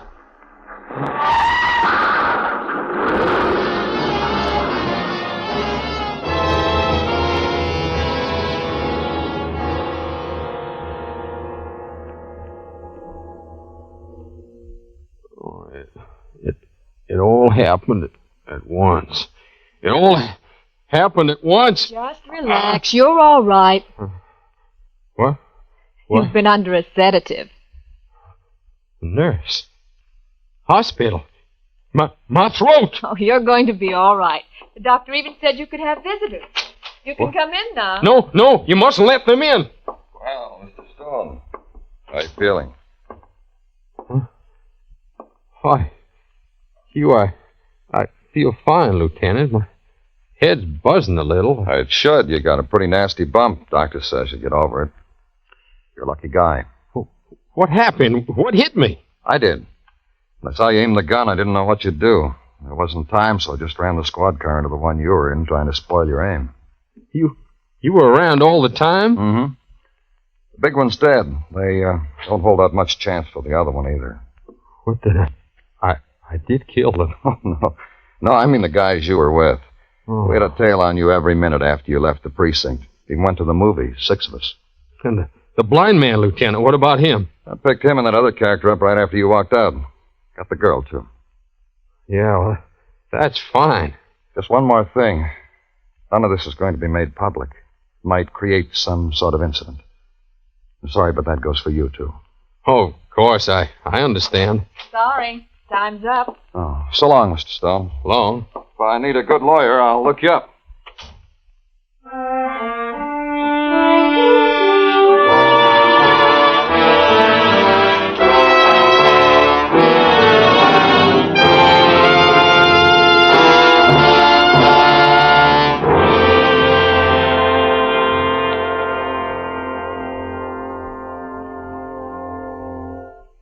Suspense.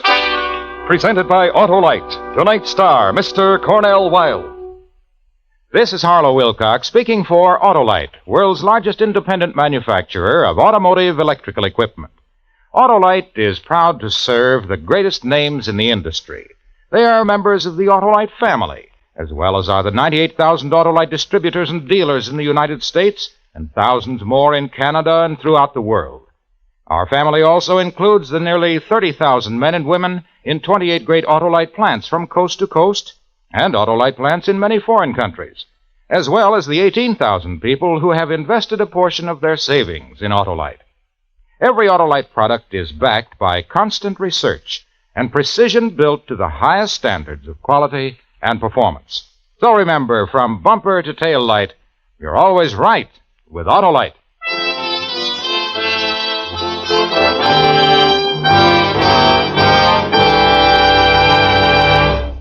Next week, Halloween weekend, a new radio dramatization of one of the most famous suspense stories ever written, Mary Godwin Shelley's Frankenstein. Our star, Mr. Herbert Marshall. The program will be heard on Suspense.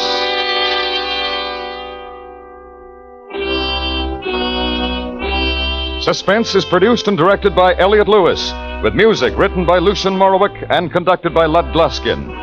Alan in Wonderland was adapted for Suspense by Richard Chandley from the true story by Kurt Singer. Featured in tonight's cast were Joseph Kearns, Truda Marson, Larry Thor, Charles Calvert, Clayton Post, Edgar Barrier, and Jack Crucian. Cornell Wilde may soon be seen in the Warner Brothers picture Operation Secret. And remember, next week on Suspense, Mr. Herbert Marshall in Mary Shelley's Frankenstein.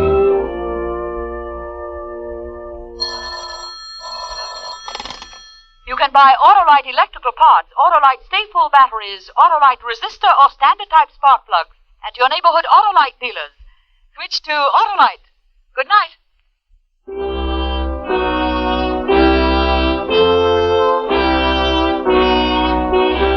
This is the CBS Radio Network.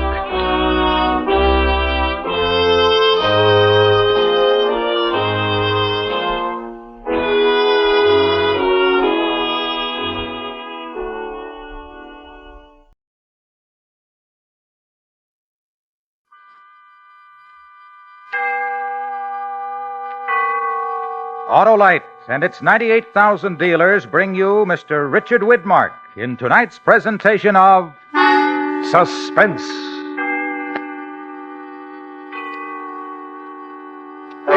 Tonight, Autolite presents a true story with only names and places changed. A classic report on a famous bank robbery and murder in the Old West. The story is called The Spencer Brothers. Our star, Mr. Richard Widmark.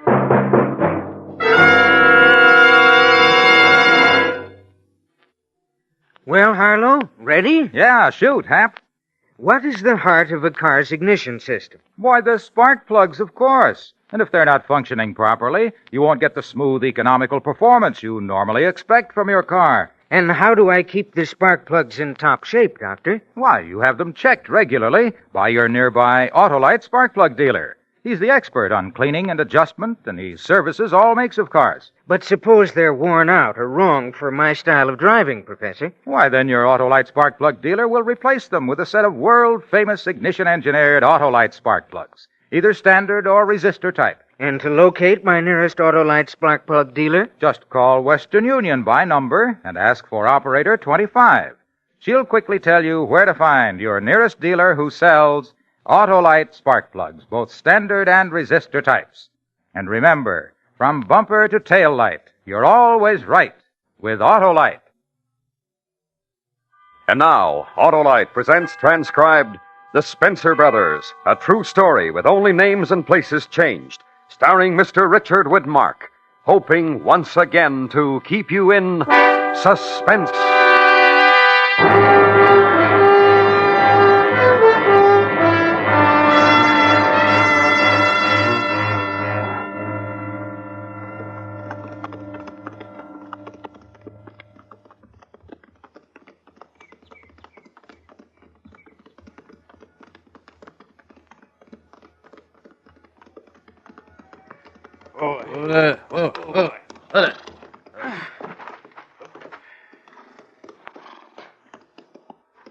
All right, Carl.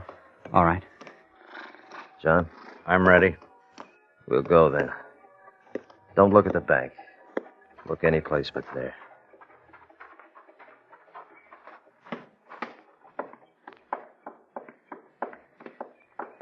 Jim, wait. What's the matter? It's a good thing I did look at the bank. See who just came out. That Simpson man from Cass County. Our luck gets no better, does it? Turn your backs on him. He may go the other way. He's not coming. He's not coming. He went into the livery next door. But did he see us? There's no way to know. We'll go in now.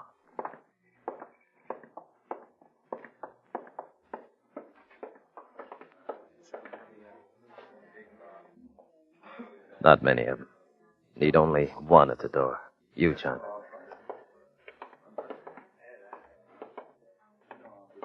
All right, Carl, draw. Listen, you people. If everyone will stand just as you are, there'll be no shooting. Hurry, Jim. Open the drawers. Yes, sir. All of them. Put the money in the satchel. Yes, sir. Hurry. Yes, sir. I am. I can't. Come on, give me the keys. Yes, sir. Take them. Sit down. Don't move. Don't anybody move. Stand just as you are. Don't move, I said.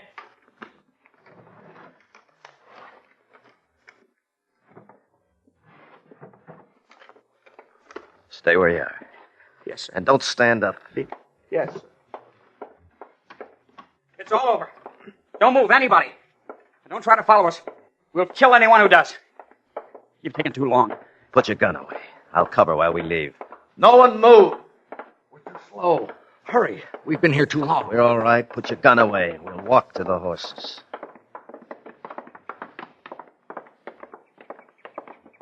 Hey, isn't that the Spencer boys from Cass County? Simpson, keep going. Hey, hold up. Hey, don't you remember me? Simpson from your county. Carl, no! Carl, with your gun, you've surely killed us all. Come on! Come on here! Get up there! Come on!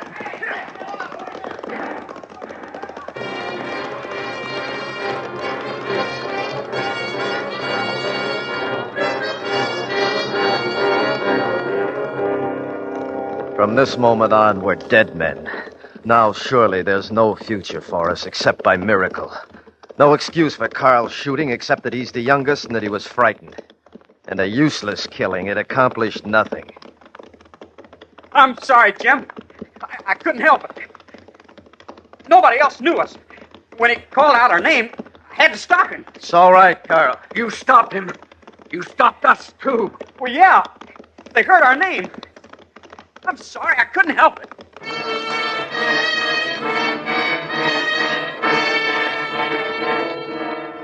Once we were right. We were the wronged ones. But no more. No more the soldiers still with honor sharing the Confederate defeat. No more justifying our motives and actions. The crutch we used, our persecution by the few hundred of the victors, that's gone now. Nothing's left. Except that we're killers and must never stop running. And perhaps never stop killing.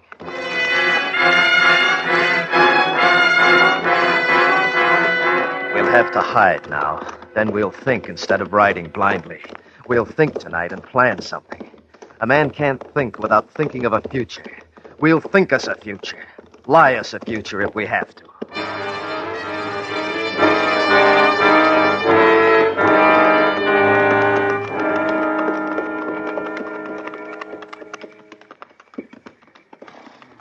This is good. Over there. Loosen the cinches, but don't take the saddles off. No fire, no smoke. This will be a dark camp and a quiet one. You haven't spoken for an hour, John. What is there to say, Jim? That we're brothers. All right, we're brothers. And the mistake of one is the mistake of all of us. Seems to be the way it is. I'm sorry, John. But wouldn't we have been hunted for the robbery? If Simpson hadn't been there, no, we wouldn't have. But he was there. All I could think was Simpson mustn't be there, and I killed him so he wouldn't be. What do you think we should do, John? Keep going, I suppose. Where? I don't know. Well, I've been thinking. All of us agree that killing Simpson was a mistake. But in the rest of our plan, we were right and justified. So we can still stand up among honest men. Where are we going to find honest men who'll let us stand with them? We'll leave Missouri and go west, far west, Colorado territory, where the country's just opening up. How do we get across all of Kansas to get there? How do we leave here? What road do we take? Sure that there's no posse waiting to ambush us. Has the word spread so fast, Jim? 5 hours? Yes, I think it has. Traveled faster than we have, no doubt. But I have a plan. By it, we'll find new lives in a new country. We'll talk of it after we rest.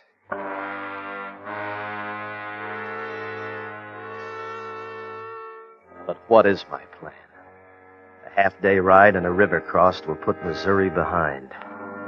But Kansas, almost 500 miles to cross straight away, coursed by roads and trails, with many people. My plan is to run, and I know it. Blindly, because there's no other way. Once across Kansas... Yes, there is hope if we're once across Kansas.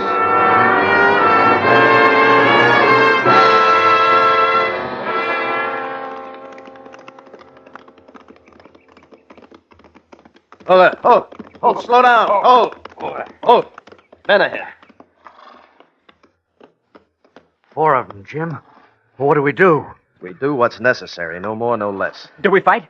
I'll thank you to keep your youth and your fright under control. We fight only if we're provoked. I'll talk if you don't mind.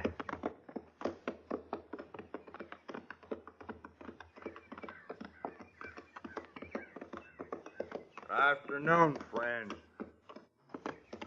Good afternoon to you. Where you bound? We're bound for Salina.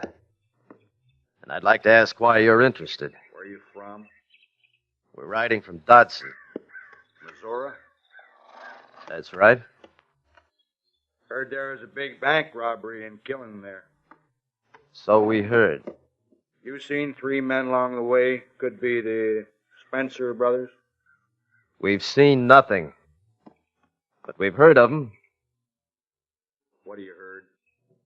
That they're not really killers or outlaws. They killed all right, and they robbed. What else do you hear? That they had reason to do what they did. That they came back from the war to find their family dead and their home burned. I didn't hear that. Their father was a wealthy man, you know, and he left them money that they couldn't get because all the records were burned. Most of the money, $25,000, I hear, was in the bank at Dodson. And that's what they went after. What was rightfully theirs. You know a lot about them. Where'd you get your horse? I bought him. And that's my business. You should have stole another. The brand on his flank marks you as the Spencer brothers. Now, Look out, Carl! John!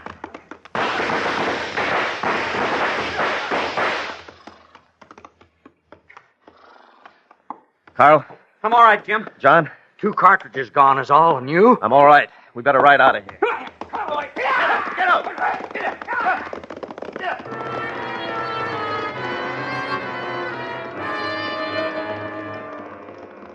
I know how the word will spread. 4-man posse was ambushed and murdered by the Spencer brothers.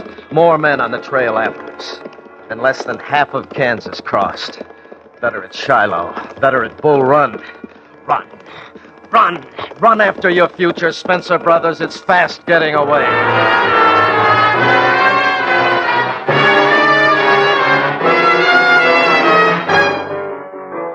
Autolite is bringing you Mr. Richard Widmark in The Spencer Brothers. Tonight's presentation in radio's outstanding theater of thrills, Suspense.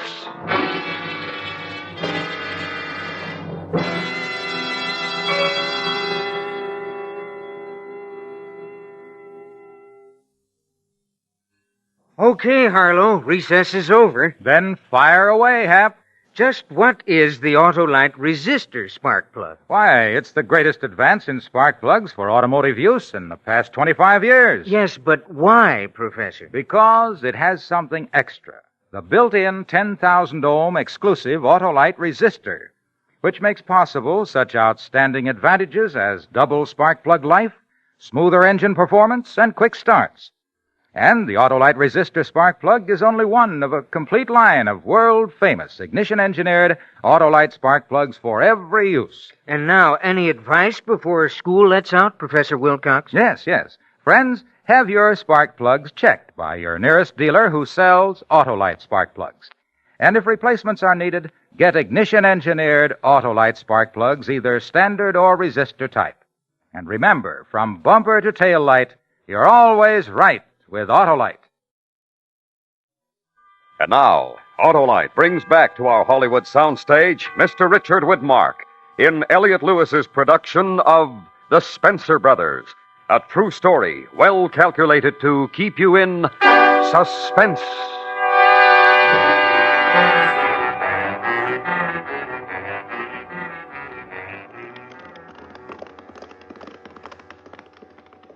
Grantville, St. Mary's along the river, and half of Kansas is crossed. At the price of brothers, but more important, at the price of horses. They can't go on. The next house or settlement, we have to stop. There's no choice. Whoa there. Whoa. Carl? Yeah, Jim. We'll stop soon. We have to. John, how are you? Not complaining, Jim.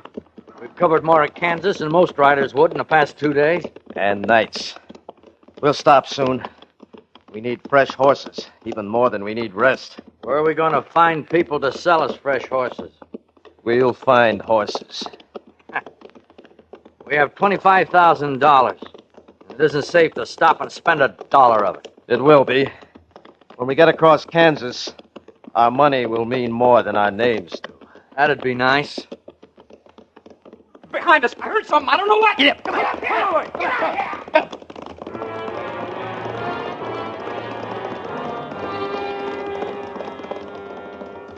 25,000, and it isn't safe to spend $1 of it. When we get across Kansas, our money will mean more than our names do. But to get across Kansas, we have to have horses.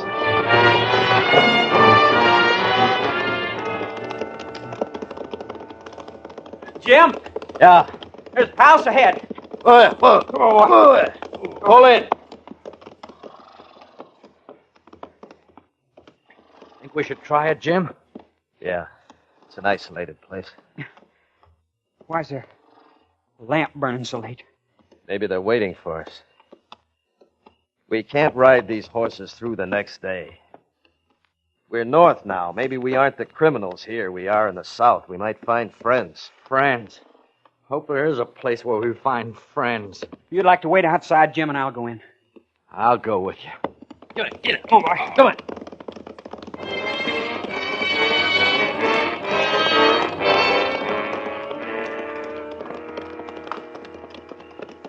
Oh.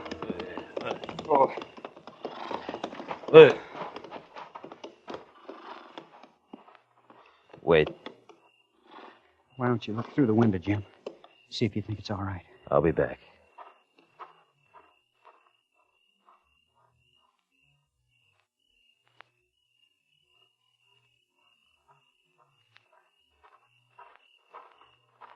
How does it seem? Peaceful enough. There's an old man there reading a newspaper. We'll go in.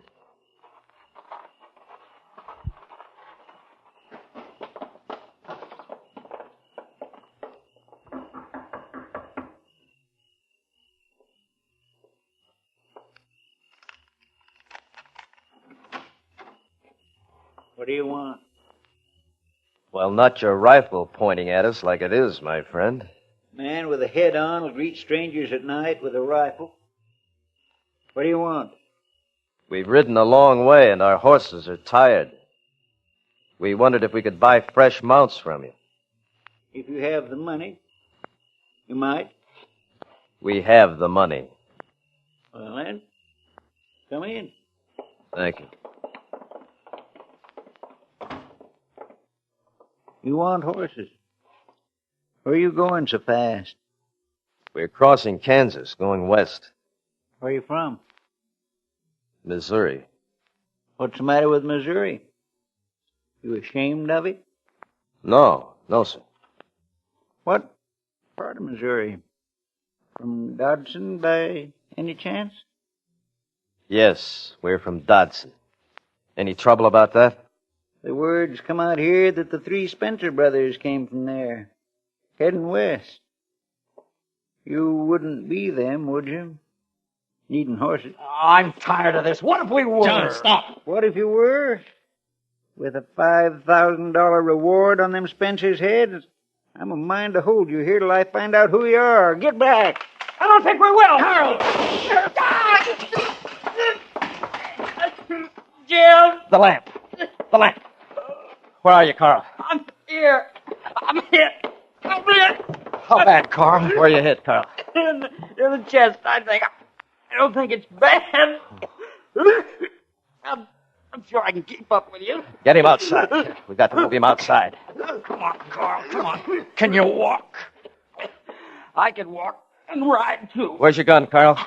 I dropped it. There, found it. Come on, Carl.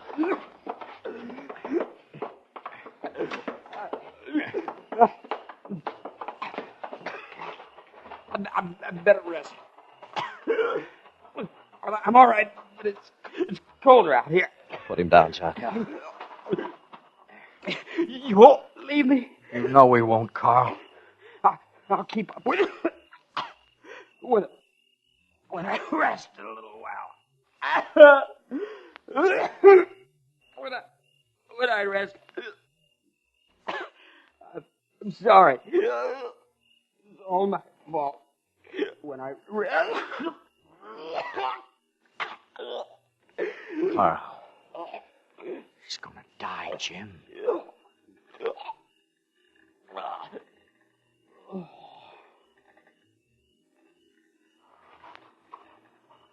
Look.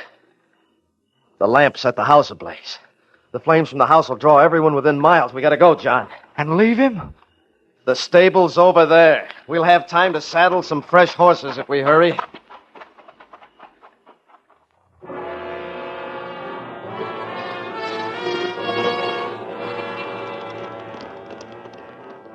I know how the word'll spread. A house burned down and an old man murdered and cremated by the Spencer brothers. One of the Spencers killed, 2 left. 2 Spencer brothers heading west on stolen horses. And who knows these horses? 100 men? The markings on the Pinto John rides, the head of my roan? Who knows the road we take?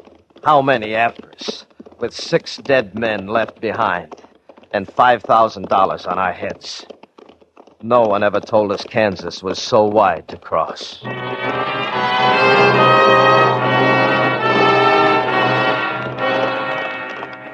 Pull up, John. Whoa. The trees up ahead. They must mean a river. On this road, a ferry. Can we afford a ferry, Jim? No. The trees look less thick to the south. We'll head off that way and look for a crossing. Come on, let's go. Come on. Hey.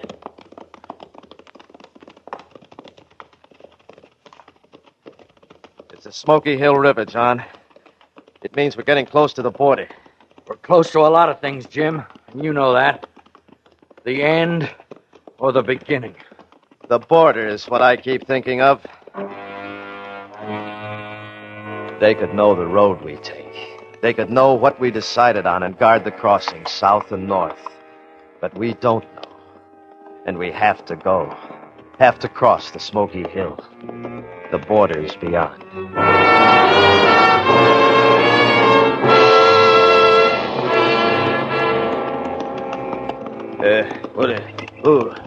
Whoa there. Good cover on the other side, John. Willow, thickets, and elm. The bottom here looks better than we've passed. We'll try, then. Keep an eye out. Get up. Come on, go. Get up.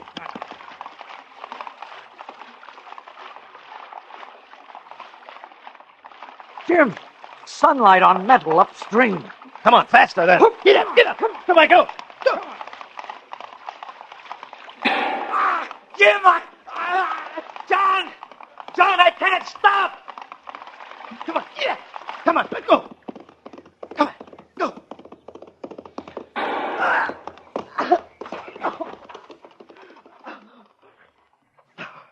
We got him. I saw him fall. We got both the murdering records.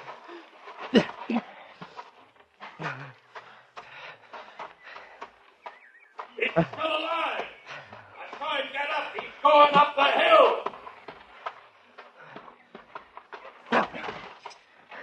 I have to go. I have to run.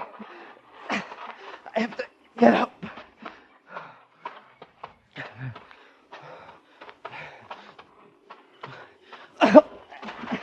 We're not killers. There was a mistake. We went after what was rightfully ours. Come on, run, Spencer Brothers.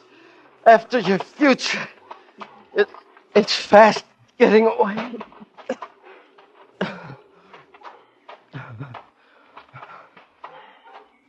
What's the matter? What's the matter? Where's the border?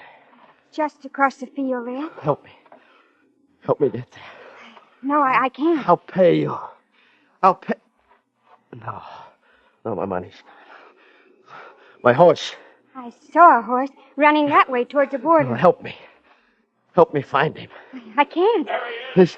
This way. We got him in the open. Help me, please. Girl, help me. Get away from me. Open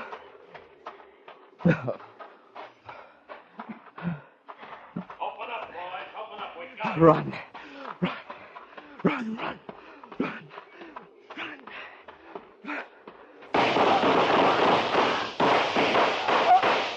He's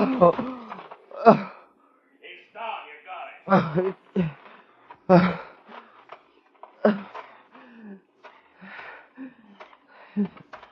Benson, you're closest. Get him. Carl. John, what? What?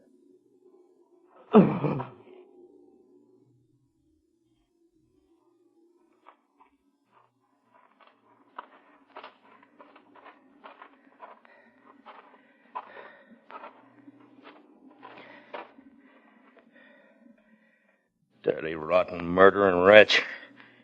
We showed him how Kansas takes care of the likes of him.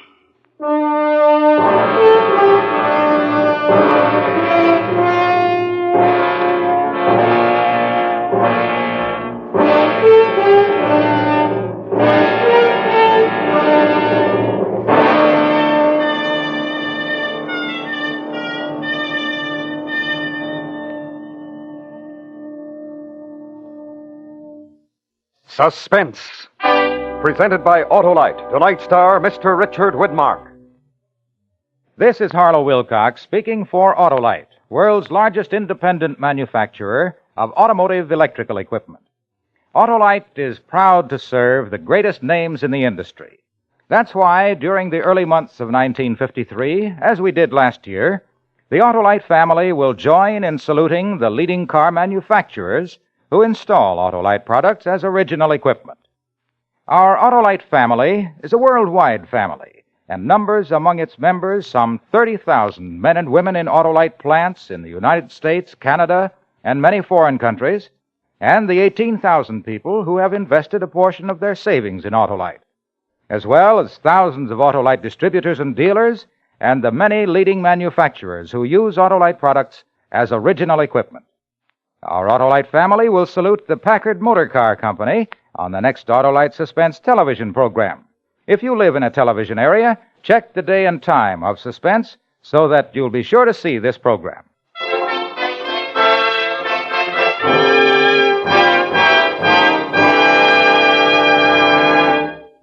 Next week, following a popular trend, Autolite anticipates the strange disappearance of experimental rocket ship Y-272B. The time, the year 2053. The place, the planet Mars. The star, Mr. Jack Benny. The story is called Plan X. That's next week on Suspense.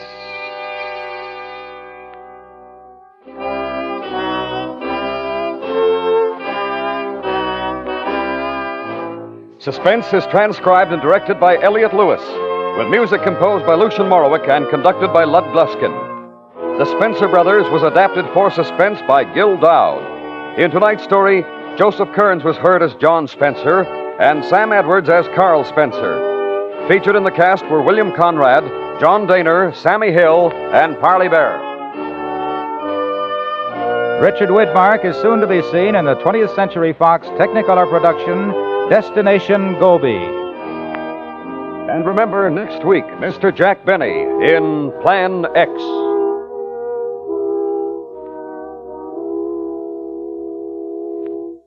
This is National YMCA Week. All over America, the Young Men's Christian Association serves boys and girls, men and women of all races and creeds. Volunteer leaders are urgently needed. Why not pay a visit to the YMCA in your community? Perhaps you can be of service.